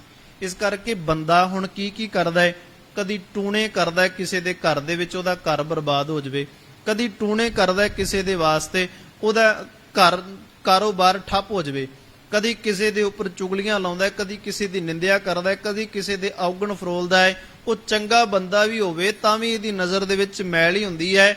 ਸੋ ਇੰਨਾ ਕੁਝ ਕਰਦਾ। ਇਸ ਕਰਕੇ ਰੱਬ ਨੇ ਸਾਡੇ ਹੱਥ ਦੇ ਵਿੱਚ ਨਹੀਂ ਡੋਰ ਫੜਾਈ। ਕਬੀਰ ਸਾਹਿਬ ਜੀ ਕਹਿੰਦੇ ਨੇ ਡੋਰ ਤਾਂ ਰੱਬ ਦੇ ਹੱਥ ਦੇ ਵਿੱਚ ਹੈ। ਕਬੀਰ ਰਾਮ ਕੇ ਅਸੀਂ ਕੂਕਰ ਆ, ਕਬੀਰ ਕੂਕਰ ਰਾਮ ਕੋ ਮੁਤੀਆ ਮੇਰਾ ਨਾਉ। ਕਹਿੰਦੇ ਰੱਬ ਦੇ ਅਸੀਂ ਕੁੱਤੇ ਆ, ਕੂਕਰ ਦਾ ਅਰਥ ਹੁੰਦਾ ਕੁੱਤੇ, ਰੱਬ ਦੇ ਅਸੀਂ ਕੂਕਰ ਆ ਤੇ ਮਨੁੱਖ ਮੇਰਾ ਨਾਮ ਰੱਖ ਦਿੱਤਾ। ਅਸੀਂ ਕੁੱਤੇ ਨੂੰ ਮੋਤੀ ਕਹਿੰਦੇ ਆ ਨਾ, ਮਨੁੱਖ ਨਾਮ ਰੱਖ ਦਿੱਤਾ। ਗਲੇ ਹਮਾਰੇ ਜੇਵਰੀ, ਹੁਣ ਗਲੇ ਦੇ ਵਿੱਚ ਉਹਨੇ ਜੰਜੀਰ ਪਾਈ ਹੋਈ ਹੈ, ਜਾਂ ਖਿੰਚੇ ਤਾਂ ਜਾਂ ਜਿੱਧਰ ਨੂੰ ਖਿੱਚਦਾ ਹੈ ਫਿਰ ਅਸੀਂ ਉਹਦੇ ਮਗਰ ਤੁਰਦੇ ਹਾਂ। ਤੇ ਜੇ ਅਸੀਂ ਬਿਨਾਂ ਜੰਜੀਰ ਧੋਈਏ ਤੇ ਅਸੀਂ ਕੀ ਕਰਦੇ ਹਾਂ, ਅਸੀਂ ਹਲਕ ਜਾਂਦੇ ਹਾਂ। ਫਿਰ ਅਸੀਂ ਥਾਂ ਥਾਂ ਤੇ ਦੰਦ ਮਾਰਦੇ ਹਾਂ, ਔਰ ਦੰਦ ਮਾਰਦੇ ਮਾਰਦੇ ਹਲਕਾ ਕੁੱਤਾ ਕੀ ਕਰਦਾ, ਉਹ ਕੀ ਕਰਦਾ ਹੈ, ਹਲਕ ਜਦੋਂ ਜਾਵੇ ਤਾਂ ਉਹ ਬਾਹਰ ਦੇ ਲੋਕਾਂ ਨੂੰ ਤਾਂ ਵੱਢਦਾ, ਕਈ ਵਾਰੀ ਮਾਲਕ ਨੂੰ ਵੀ ਵੱਢ ਲੈਂਦਾ ਹੈ। ਸੋ ਇਸ ਕਰਕੇ ਰੱਬ ਜੀ ਨੇ ਸਾਡੇ ਹੱਥ ਦੇ ਵਿੱਚ ਜੰਜੀਰ ਨਹੀਂ ਫੜਾਈ, ਰੱਬ ਦੇ ਹੱਥ ਦੇ ਵਿੱਚ ਸਾਡੀ ਜੰਜੀਰ ਹੈ। ਸਾਡੇ ਗਲ ਦੇ ਵਿੱਚ ਨੱਕ ਨੱਥ ਖਸਮ ਹੱਥ, ਕਿਰਤ ਧੱਕੇ ਦੇ ਜਹਾਂ ਦਾਣੇ ਤਹਾਂ ਖਾਣੇ, ਨਾਨਕਾ ਸੱਚ ਹੈ। ਨੱਕ ਦੇ ਵਿੱਚ ਨੱਥ ਪਾਈ ਹੋਈ ਹੈ। ਕਦੀ ਤੁਸੀਂ ਬੈਲਾਂ ਦੇ ਵਿੱਚ ਨੱਕਾਂ ਦੇ ਵਿੱਚ ਨਥੇਲ ਪਈ ਵੇਖੀ ਹੋਏਗੀ। ਉਹ ਕਿਉਂ ਪਾਈ ਜਾਂਦੀ, ਕਿਉਂਕਿ ਉਹ ਬਹੁਤ ਪਾਵਰ ਹੈ ਉਹਦੇ ਅੰਦਰ। ਉਸ ਜਿਹੜਾ ਸਾਂਢ ਜਾਂ ਬਲਦ ਹੈ, ਬੈਲ ਹੈ, ਉਹਦੇ ਅੰਦਰ ਬਹੁਤ ਜ਼ਿਆਦਾ ਤਾਕਤ ਹੈ, ਮਨੁੱਖ ਦੇ ਨਾਲੋਂ ਜ਼ਿਆਦਾ ਤਾਕਤਵਰ ਹੈ। ਸੋ ਉਹਦਾ ਇੱਕ ਸਟੀਅਰਿੰਗ ਬਣਾ ਦਿੱਤਾ, ਉਹਦੇ ਨੱਕ ਦੇ ਵਿੱਚ ਨੱਥ ਪਾ ਦਿੱਤੀ। ਇੱਕ ਤਾਂ ਉਹ ਫੜਿਆ ਜਾਂਦਾ ਹੈ, ਕਾਬੂ ਦੇ ਵਿੱਚ ਆ ਜਾਂਦਾ ਹੈ। ਇੱਕ ਦੂਸਰੀ ਗੱਲ, ਉਹਦਾ ਇੱਕ ਸਟੀਅਰਿੰਗ, ਤਾਂ ਕਿ ਉਹ ਨੱਥ ਜਿੱਧਰ ਨੂੰ ਮੋੜੋਗੇ ਉਹ ਖਿੱਚਿਆ ਜਾਂਦਾ ਹੈ। ਕਦੀ ਤੁਸੀਂ ਵੇਖ ਲਿਓ ਜਦੋਂ ਨੱਥ ਪਈ ਹੁੰਦੀ ਨਾ, ਜਿੱਧਰ ਨੂੰ ਰੱਸੀ ਖਿੱਚਦਾ ਮਾਲਕ ਉਧਰ ਨੂੰ ਤੁਰ ਪੈਂਦਾ ਉਹ। ਕਿਉਂਕਿ ਉਹ ਇੰਨਾ ਵੱਡਾ ਤਾਕਤਵਰ ਬਲਦ ਜਿਹੜਾ ਹੈ, ਬੈਲ ਜਿਹੜਾ, ਉਹਨੂੰ ਕੰਟਰੋਲ ਕਰਨਾ ਬਹੁਤ ਔਖਾ ਹੈ। ਇਸ ਕਰਕੇ ਮਨੁੱਖ ਜਿਹੜਾ ਹੈ ਨਾ, ਮਨੁੱਖ ਵੀ ਇੱਕ ਬੈਲ ਬੁੱਧੀ ਹੈ। ਇਹ ਕਹਿੰਦਾ ਵੀ ਨਹੀਂ, ਮੈਂ ਜੋ ਕਰਦਾ ਉਹ ਸੱਚ ਹੈ ਤੇ ਜੋ ਦੂਜਾ ਕਰਦਾ ਉਹ ਝੂਠ ਹੈ। ਇਸ ਕਰਕੇ ਨੱਥ ਦੇ ਵਿੱਚ ਖਸਮ ਨੇ ਸਾਡੇ ਨੱਥ ਪਾਈ ਹੋਈ ਹੈ। ਨੱਕ ਨੱਥ ਖਸਮ ਹੱਥ ਰੱਬ ਦੇ ਹੱਥ ਦੇ ਵਿੱਚ ਹੈ। ਕਿਰਤ ਤੱਕੇ ਦੇ ਜਹਾਂ ਦਾਣੇ ਤਹਾਂ ਖਾਣੇ ਨਾਨਕਾ ਸੱਚ। ਇਸ ਕਰਕੇ ਬੰਦਾ ਮਿਹਨਤ ਕਰਦਾ ਹੈ, ਮਿਹਨਤ ਕਰਕੇ ਫਿਰ ਨੌਕਰੀ ਦੀ ਭਾਲ ਕਰਦਾ, ਫਿਰ ਲੱਗਦਾ ਹੈ। ਤੇ ਜੇ ਇਹ ਬੰਦਾ ਇਹਦੀ ਨੱਥ ਜਿਹੜੀ ਖਸਮ ਦੇ ਹੱਥ ਵਿੱਚ ਨਾ ਹੋਵੇ, ਇਹ ਕੀ ਕਰੇਗਾ? ਇਹ ਕਹੇਗਾ ਨੌਕਰੀ ਕਰਨ ਦੀ ਕੀ ਲੋੜ ਹੈ, ਮੈਨੂੰ ਕਿਸੇ ਦੀ ਅਧੀਨਗੀ ਕਰਨ ਦੀ ਕੀ ਲੋੜ ਹੈ। ਅਲਾਗੇ ਆਪਣੇ ਗਵਾਂਢੀ ਇੱਕ ਉਹ ਬਹੁਤ ਵੱਡਾ ਕਾਰੋਬਾਰੀ ਹੈ, ਉਹਨੂੰ ਖਤਮ ਕਰ ਦਿਓ, ਉਹਦਾ ਕਾਰੋਬਾਰ ਆਪ ਰੱਖ ਲਿਓ, ਬਸ ਠੀਕ ਕਾਰਜ ਹੋ ਜਾਏਗਾ। ਇਸ ਕਰਕੇ ਸਾਡੀ ਕਿਰਤ ਜਿਹੜੀ ਹੈ ਉਹ ਰੱਬ ਦੇ ਹੱਥ ਦੇ ਵਿੱਚ ਹੈ। ਇਸਕੇ ਹਾਥ ਹੋਏ ਤਾਂ ਸਭ ਕੁਛ ਲੈ। ਜੇ ਬੰਦੇ ਦੇ ਹੱਥ ਦੇ ਵਿੱਚ ਹੁੰਦਾ ਤੇ ਜਿਹੜੇ ਬੰਦੇ ਬਲੀਆਂ ਦੇ ਦਿੰਦੇ ਨੇ, ਕਿਸੇ ਦੀ ਧੀ ਭੈਣ ਨੂੰ ਮਾਰ ਦਿੰਦੇ ਨੇ ਕੁਝ ਦਾਜ ਦੇ ਵਾਸਤੇ, ਇਹਨਾਂ ਨੇ ਉਹ ਵੀ ਕਰਨਾ ਸੀ, ਕਰਦੇ ਆ ਨਾ ਅੱਜ। ਫਿਰ ਮੁੜ ਕੇ ਮੂੰਹ ਭੋਲਾ ਜਿਹਾ ਬਣਾ ਕੇ ਗਊ ਵਰਗਾ ਮੂੰਹ ਬਣਾ ਲੈਂਦੇ ਨੇ, ਨਹੀਂ ਜੀ ਅਸੀਂ ਤਾਂ ਧੀ ਸਮਝਦੇ ਹੁੰਦੇ ਸੀ। ਇਸ ਕਰਕੇ ਜਿੰਨਾ ਚਿਰ ਬੰਦੇ ਜਿਉਂਦੇ ਨੇ ਉਹਨਾਂ ਚਿਰ ਕਦੀ ਕਿਸੇ ਦਾ ਸਤਿਕਾਰ ਨਹੀਂ। ਰੱਬ ਨੇ ਇਹ ਗੱਲ ਸਪਸ਼ਟ ਕੀਤੀ ਹੈ, ਜੀਵਤ ਪਿੱਤਰ ਨਾ ਮਾਨੇ ਕੋ ਮੋਏ ਸਰਾਧ ਕਰਾਈ। ਜਿਉਂਦਿਆਂ ਬਾਪੂ ਨੂੰ ਕਹਿੰਦਾ ਰਿਹਾ ਤੇਰੀ ਮੱਤ ਥੋੜੀ, ਤੂੰ 71-72 ਹੋ ਗਿਆ, ਤੈਨੂੰ ਸਮਝ ਕੋਈ ਨਹੀਂ ਰਹੀ। ਜਦੋਂ ਮਰ ਗਿਆ ਭਾਈਆਂ ਦੇ ਕੋਲ ਜਾ ਕੇ, ਪੰਡਤ ਸਾਹਿਬਾਨਾਂ ਦੇ ਕੋਲ ਜਾ ਕੇ ਆਖਣ ਲੱਗਾ ਬਾਪੂ ਦੇ ਸ਼ਰਾਧ ਹੈ ਜੀ, ਕਿਰਪਾ ਕਰੋ ਕਿਤੇ ਬਾਪੂ ਉੱਥੇ ਭੁੱਖਾ ਨਾ ਮਰ ਜਾਂਦਾ ਹੋਵੇ, ਤੁਸੀਂ ਕਿਰਪਾ ਕਰੋ, ਉਹਨੂੰ ਰੋਟੀ ਦੇਣੀ ਹੈ। ਪਰ ਗੁਰਬਾਣੀ ਕਹਿੰਦੀ ਹੈ ਵੀ ਉੱਥੇ ਪਹੁੰਚਦਾ ਕਿੱਥੇ ਹੈ? ਪਿੱਤਰ ਵੀ ਬੱਪਰੇ ਕਿਆ ਕਹੋ ਪਾਵੇ, ਕਊਆ ਕੁੱਕਰ ਖਾਈ। ਕਹਿੰਦੇ ਜਾਂ ਕਾਂ ਖਾ ਜਾਂਦਾ ਜਾਂ ਕੁੱਤੇ ਖਾ ਜਾਂਦੇ ਨੇ, ਬਾਪੂ ਕੋਲ ਕੁਝ ਨਹੀਂ ਪਹੁੰਚਿਆ। ਸ਼ਰਾਧ ਤਾਂ ਕਰਾ ਲਿਆ ਤੁਸੀਂ, ਸ਼ਰਧਾ ਦੇ ਵਾਸ, ਸ਼ਰਾਧ ਦਾ ਮਤਲਬ ਸ਼ਰਧਾ ਦੇ ਵਾਸ ਹੋ ਕੇ। ਇਸ ਕਰਕੇ ਸਾਨੂੰ ਜਿਹੜੀ ਗੁਰਬਾਣੀ ਨੇ ਸਪਸ਼ਟ ਗੱਲ ਦਿੱਤੀ ਹੈ ਨਾ, ਇਹ ਇਹੀ ਹੈ, ਰੱਬ ਦੀ ਬੰਦਗੀ ਕਰੋ ਤੇ ਰੱਬ ਦੇ ਹੁਕਮ ਦੇ ਵਿੱਚ ਚੱਲੋ। ਆਪਣੀ ਮਰਜ਼ੀ ਕਰਨ ਲੱਗਾਂਗੇ ਤੇ ਨਹੀਂ ਹੋ ਸਕਦੀ। ਕਿਉਂ? ਸਾਡੀ ਜੰਜੀਰ ਰੱਬ ਦੇ ਹੱਥ ਦੇ ਵਿੱਚ ਹੈ। ਇਸਕੇ ਹਾਥ ਹੋਏ ਤਾਂ ਸਭ ਕੁਝ ਲੈ। ਗੁਰਬਾਣੀ ਸੁਖਮਨੀ ਸਾਹਿਬ ਜੀ ਦੀ ਬਾਣੀ ਹੈ, ਜੋ ਤਿਸ ਭਾਵੇ ਸੋਈ ਕਰੇ। ਜੋ ਪ੍ਰਮਾਤਮਾ ਨੂੰ ਚੰਗਾ ਲੱਗਦਾ ਉਹ ਕਰਦਾ ਹੈ। ਅਣਜਾਣਤ ਵਿਖਿਆ ਮੈਂ ਰਚੇ। ਕਹਿੰਦੇ ਨੇ ਅਣਜਾਣ ਬਣ ਕੇ ਨਾ, ਜਾਣ ਕੇ ਵਿਖਿਆ ਦੇ ਵਿੱਚ ਰਚਿਆ ਹੋਇਆ, ਅਣਜਾਣ ਜਿਹਾ ਬਣ ਕੇ, ਭੋਲਾ ਜਿਹਾ ਬਣ ਕੇ। ਜੇ ਜਾਣਤ ਆਪਣਾ ਬਚੇ, ਜੇ ਇਹਨੂੰ ਪਤਾ ਹੁੰਦਾ ਵੀ ਕਈ ਵਾਰੀ ਜਦੋਂ ਆਪ ਚੀਜ਼ ਖਰੀਦਣੀ ਹੁੰਦੀ ਹੈ, ਜਦੋਂ ਕਿਸੇ ਨੂੰ ਚੀਜ਼ ਕੋਈ ਦੇਣੀ ਹੁੰਦੀ ਹੈ, ਅੱਜ ਸੰਸਾਰ ਦੇ ਵਿੱਚ ਬਹੁਤੇ ਲੋਕ ਇਹੀ ਕਰਦੇ ਨੇ। ਛੋਟੀ ਜੀ ਗੱਲ ਹੈ, ਉਦਾਹਰਨ ਹੈ, ਜੇ ਕਿਸੇ ਨੂੰ ਸਮੋਸਾ ਹੀ ਦੇਣਾ ਹੋਵੇ ਨਾ, ਉਹਦੇ ਵਿੱਚ ਗਲੇ ਆਲੂ ਪਾ ਦਿੰਦੇ ਨੇ, ਕੋਈ ਨਹੀਂ ਦੂਜੇ ਨੇ ਖਾਣਾ, ਕਿਹੜਾ ਅਸੀਂ ਖਾਣਾ। ਤੇ ਜਦੋਂ ਅਸੀਂ ਆਪ ਖਰੀਦਣਾ ਹੋਵੇ ਤਾਂ ਅਸੀਂ ਉਹਨੂੰ ਖੂਬ ਵੇਖਦੇ ਹਾਂ, ਘੁਮਾ ਕੇ ਉਹਨੂੰ ਆਲੂ ਨੂੰ ਵੀ ਕਿਸ ਤਰ੍ਹਾਂ ਦਾ ਹੈਗਾ। ਕਹਿੰਦੇ ਨੇ ਅਣਜਾਣਤ ਵਿਖਿਆ ਮੈਂ ਰਚੇ। ਜੇ ਜਾਣਤ ਆਪਣਾ ਬਚੇ, ਜਦੋਂ ਜਾਣ ਲੈਂਦਾ ਫਿਰ ਆਪਣੇ ਆਪ ਬਚਦਾ ਹੈ। ਇਸ ਕਰਕੇ ਭਰਮੇ ਭੂਲਾ 10 ਦਿਸ਼ ਧਾਵੇ। ਭਰਮ ਦੇ ਵਿੱਚ ਭੁੱਲਿਆ ਹੋਇਆ ਬੰਦਾ 10 ਦਿਸ਼ਾਵਾਂ ਵੱਲ ਦੌੜਦਾ ਫਿਰਦਾ ਹੈ। ਇੱਥੋਂ ਰੱਬ ਮਿਲ ਜਾਏਗਾ, ਇੱਥੋਂ ਰੱਬ ਮਿਲ ਜਾਏਗਾ। ਬਾਬਾ ਜੀ ਕਿਵੇਂ ਤਰਿਆ ਜਾਂਦਾ ਹੈ? ਬਾਬਾ ਕਹਿੰਦਾ ਮਾਲਾ ਫੇਰਿਆ ਕਰ, ਮਾਲਾ ਫੇਰੀ ਨਹੀਂ ਜਾਂਦੀ, ਚੌਂਕੜਾ ਨਹੀਂ ਵੱਜਦਾ ਜੀ ਬਹੁਤਾ ਟਾਈਮ। ਫਿਰ ਉਹ ਕਹਿੰਦਾ ਵੀ ਜੇ ਤੇਰੇ ਤੋਂ ਚੌਂਕੜਾ ਨਹੀਂ ਵੱਜਦਾ ਫਿਰ ਕਰਨਾ ਕੀ ਹੈ? ਫਿਰ ਹੌਲੀ ਹੌਲੀ ਉਹਨੇ ਬੰਦੇ ਦੀ ਬਿਰਤੀ ਅਨੁਸਾਰ ਬਾਬੇ ਬਣ ਗਏ। ਉਹਨਾਂ ਨੇ ਆਖਿਆ ਬਸ ਕੋਈ ਨਹੀਂ, ਗਊ ਨੂੰ ਆਟਾ ਪੇੜਾ ਚਾਰ ਦਿਆ ਕਰ, ਚਾਰਨਾ ਚਾਹੀਦਾ ਹੈ। ਉਹ ਇੱਕ ਜੀਵ ਹੈ, ਫਿਰ ਕੀ ਭਲਾ ਕਰ ਦਾਂਗੇ, ਕੋਈ ਮਾੜੀ ਗੱਲ ਨਹੀਂ ਹੈਗੀ, ਚਾਰਨਾ ਚਾਹੀਦਾ ਹੈ। ਪਰ ਜੇ ਅਸੀਂ ਆਖਾਂਗੇ ਤੇ ਆਟਾ ਚਾਰਨ ਦੇ ਨਾਲ, ਪੇੜਾ ਦੇਣ ਦੇ ਨਾਲ ਮੈਂ ਧਰਮ ਕਮਾ ਲਿਆ, ਨਹੀਂ, ਇਸ ਤਰ੍ਹਾਂ ਨਹੀਂ ਹੋ ਸਕਦਾ। ਧਰਮ ਕਮਾਉਣ ਵਾਸਤੇ ਧਾਰਮਿਕ ਲਿਬਾਸ, ਧਾਰਮਿਕ ਪੜ੍ਹਾਈ, ਧਾਰਮਿਕ ਗੁਣ, ਧਰਮ ਦੀ ਦੁਨੀਆ ਦਾ ਗਿਆਨ ਹੋਣਾ ਬਹੁਤ ਜ਼ਿਆਦਾ ਜ਼ਰੂਰੀ ਹੈ। ਆਟਾ ਚਾਰਨ ਦੇ ਨਾਲ ਰੱਬ ਕੋਲ ਨਹੀਂ ਆਉਣ ਵਾਲਾ। ਇੱਕ ਧਾਰਮਿਕ ਕਰਮ ਹੈ, ਕੁਝ ਆਟੇ ਦੇ ਵਿੱਚੋਂ ਅਸੀਂ ਆਟਾ ਦੇ ਦਿੱਤਾ ਤੇ ਫਿਰ ਕੀ ਹੋ ਗਿਆ? ਕੋਈ ਵੱਡੀ ਗੱਲ ਨਹੀਂ ਹੈ। ਇਸ ਕਰਕੇ ਸਤਿਗੁਰੂ ਜੀ ਕਹਿੰਦੇ ਨੇ ਭਰਮੇ ਭੂਲਾ 10 ਦਿਸ਼ ਧਾਵੇ। ਨਿਮਖ ਮੈਂ 4 ਕੁੰਟ ਫੇਰਾਵੇ। ਮਨ 4 ਕੁੰਟ ਫੇਰਾਉਂਦਾ ਨਿਮਖ ਦੇ ਵਿੱਚ। ਸਤਿਗੁਰੂ ਜੀ ਕਹਿੰਦੇ ਨੇ ਕਰ ਕਿਰਪਾ ਜਿਸ ਆਪਣੀ ਭਗਤ ਦੇ। ਰੱਬ ਅੱਗੇ ਅਰਦਾਸ ਕਰੀਏ, ਮਹਾਰਾਜ ਤੇਰੇ ਹੱਥ ਦੇ ਵਿੱਚ ਜੰਜੀਰ ਹੈ ਹੁਣ ਸਾਡੀ, ਵੀ ਅਸੀਂ ਤਾਂ ਕੁਝ ਕਰ ਸਕਦੇ ਨਹੀਂ। ਇਸ ਕਰਕੇ ਤੂੰ ਆਪ ਹੀ ਸਾਡੇ ਅੰਦਰ ਭਗਤੀ ਟਿਕਾ, ਆਪ ਸਾਡੇ ਅੰਦਰ ਚੰਗੇ ਗੁਣ ਕਰ। ਗੁਰਬਾਣੀ ਕਹਿੰਦੀ ਰੱਬ ਗੁਣਵੰਤਿਆਂ ਨੂੰ ਵੀ ਗੁਣ ਦਿੰਦਾ ਹੈ, ਜਿਨ੍ਹਾਂ ਦੇ ਕੋਲ ਨਹੀਂ ਗੁਣ ਹੈਗੇ ਉਹਨਾਂ ਨੂੰ ਵੀ ਗੁਣ ਦਿੰਦਾ ਹੈ। ਨਾਨਕ ਨਿਰਗੁਣ ਗੁਣ ਕਰੇ। ਗੁਣਵੰਤਿਆਂ ਗੁਣ ਦੇ, ਜਿਨ੍ਹਾਂ ਦੇ ਕੋਲ ਗੁਣ ਨਹੀਂ ਹੈਗੇ ਉਹਨਾਂ ਨੂੰ ਗੁਣ ਦੇ ਦਿੰਦਾ ਹੈ। ਜਿਹੜੇ ਪਹਿਲਾਂ ਹੀ ਗੁਣਾਂ ਦੇ ਨਾਲ ਭਰਪੂਰ ਹੁੰਦੇ ਉਹਨਾਂ ਨੂੰ ਹੋਰ ਗੁਣ ਦੇ ਦਿੰਦਾ ਤਾਂ ਕਿ ਉਹ ਗੁਣ ਅੱਗੇ ਵੰਡ ਸਕਣ। ਨਾਨਕ ਨਿਰਗੁਣ ਗੁਣ ਕਰੇ। ਗੁਣਵੰਤਿਆਂ ਗੁਣ ਦੇਤੇ ਹਾ ਕੋਈ ਨਾ ਸੁਝਈ। ਉਹਦੇ ਵਰਗਾ ਕੋਈ ਦਿਸ ਨਹੀਂ ਰਿਹਾ। ਸਤਿਗੁਰੂ ਜੀ ਕਹਿੰਦੇ ਨੇ ਕਰ ਕਿਰਪਾ ਜਿਸ ਆਪਣੀ ਭਗਤ ਦੇ। ਨਾਨਕ ਤੇ ਜਨ ਨਾਮ ਮਿਲੇ। ਜਿਨ੍ਹਾਂ ਨੇ ਭਗਤੀ ਬੇਨਤੀ ਕਰਕੇ ਰੱਬ ਜੀਆਂ ਦੇ ਕੋਲੋਂ ਮੰਗੀ ਉਹਨਾਂ ਨੂੰ ਪ੍ਰਮਾਤਮਾ ਦਾ ਨਾਮ ਮਿਲਿਆ। ਗੁਰੂ ਸਾਹਿਬ ਜੀ ਸਾਡੇ ਉੱਪਰ ਕਿਰਪਾ ਕਰਨ, ਸਾਨੂੰ ਜੀਵਾਂ ਨੂੰ ਵੀ ਆਪਣੀ ਭਗਤੀ ਦੇ ਕੇ ਆਪਣੀ ਬੰਦਗੀ ਸਾਧ ਸੰਗਤ ਦੇ ਵਿੱਚ ਬੈਠਣ ਦਾ ਸਮਾਂ ਦੇਣ, ਤਾਂ ਕਿ ਅਸੀਂ ਇੱਥੇ ਬੈਠ ਕੇ ਗੁਰੂ ਦੀ ਬੰਦਗੀ ਕਰ ਸਕੀਏ, ਵਾਹਿਗੁਰੂ ਦਾ ਨਾਮ ਜਪ ਸਕੀਏ। ਹੋਈਆਂ ਬੇਅੰਤ ਪ੍ਰਕਾਰ ਦੀਆਂ ਭੁੱਲਾਂ ਖਿਮਾ ਕਰਨੀਆਂ ਜੀ। ਪਿਆਰ ਸਤਿਕਾਰ ਨਾਲ ਰੱਖੋ ਜੀ। ਵਾਹਿਗੁਰੂ ਜੀ ਕਾ ਖਾਲਸਾ, ਵਾਹਿਗੁਰੂ ਜੀ ਕੀ ਫਤਿਹ।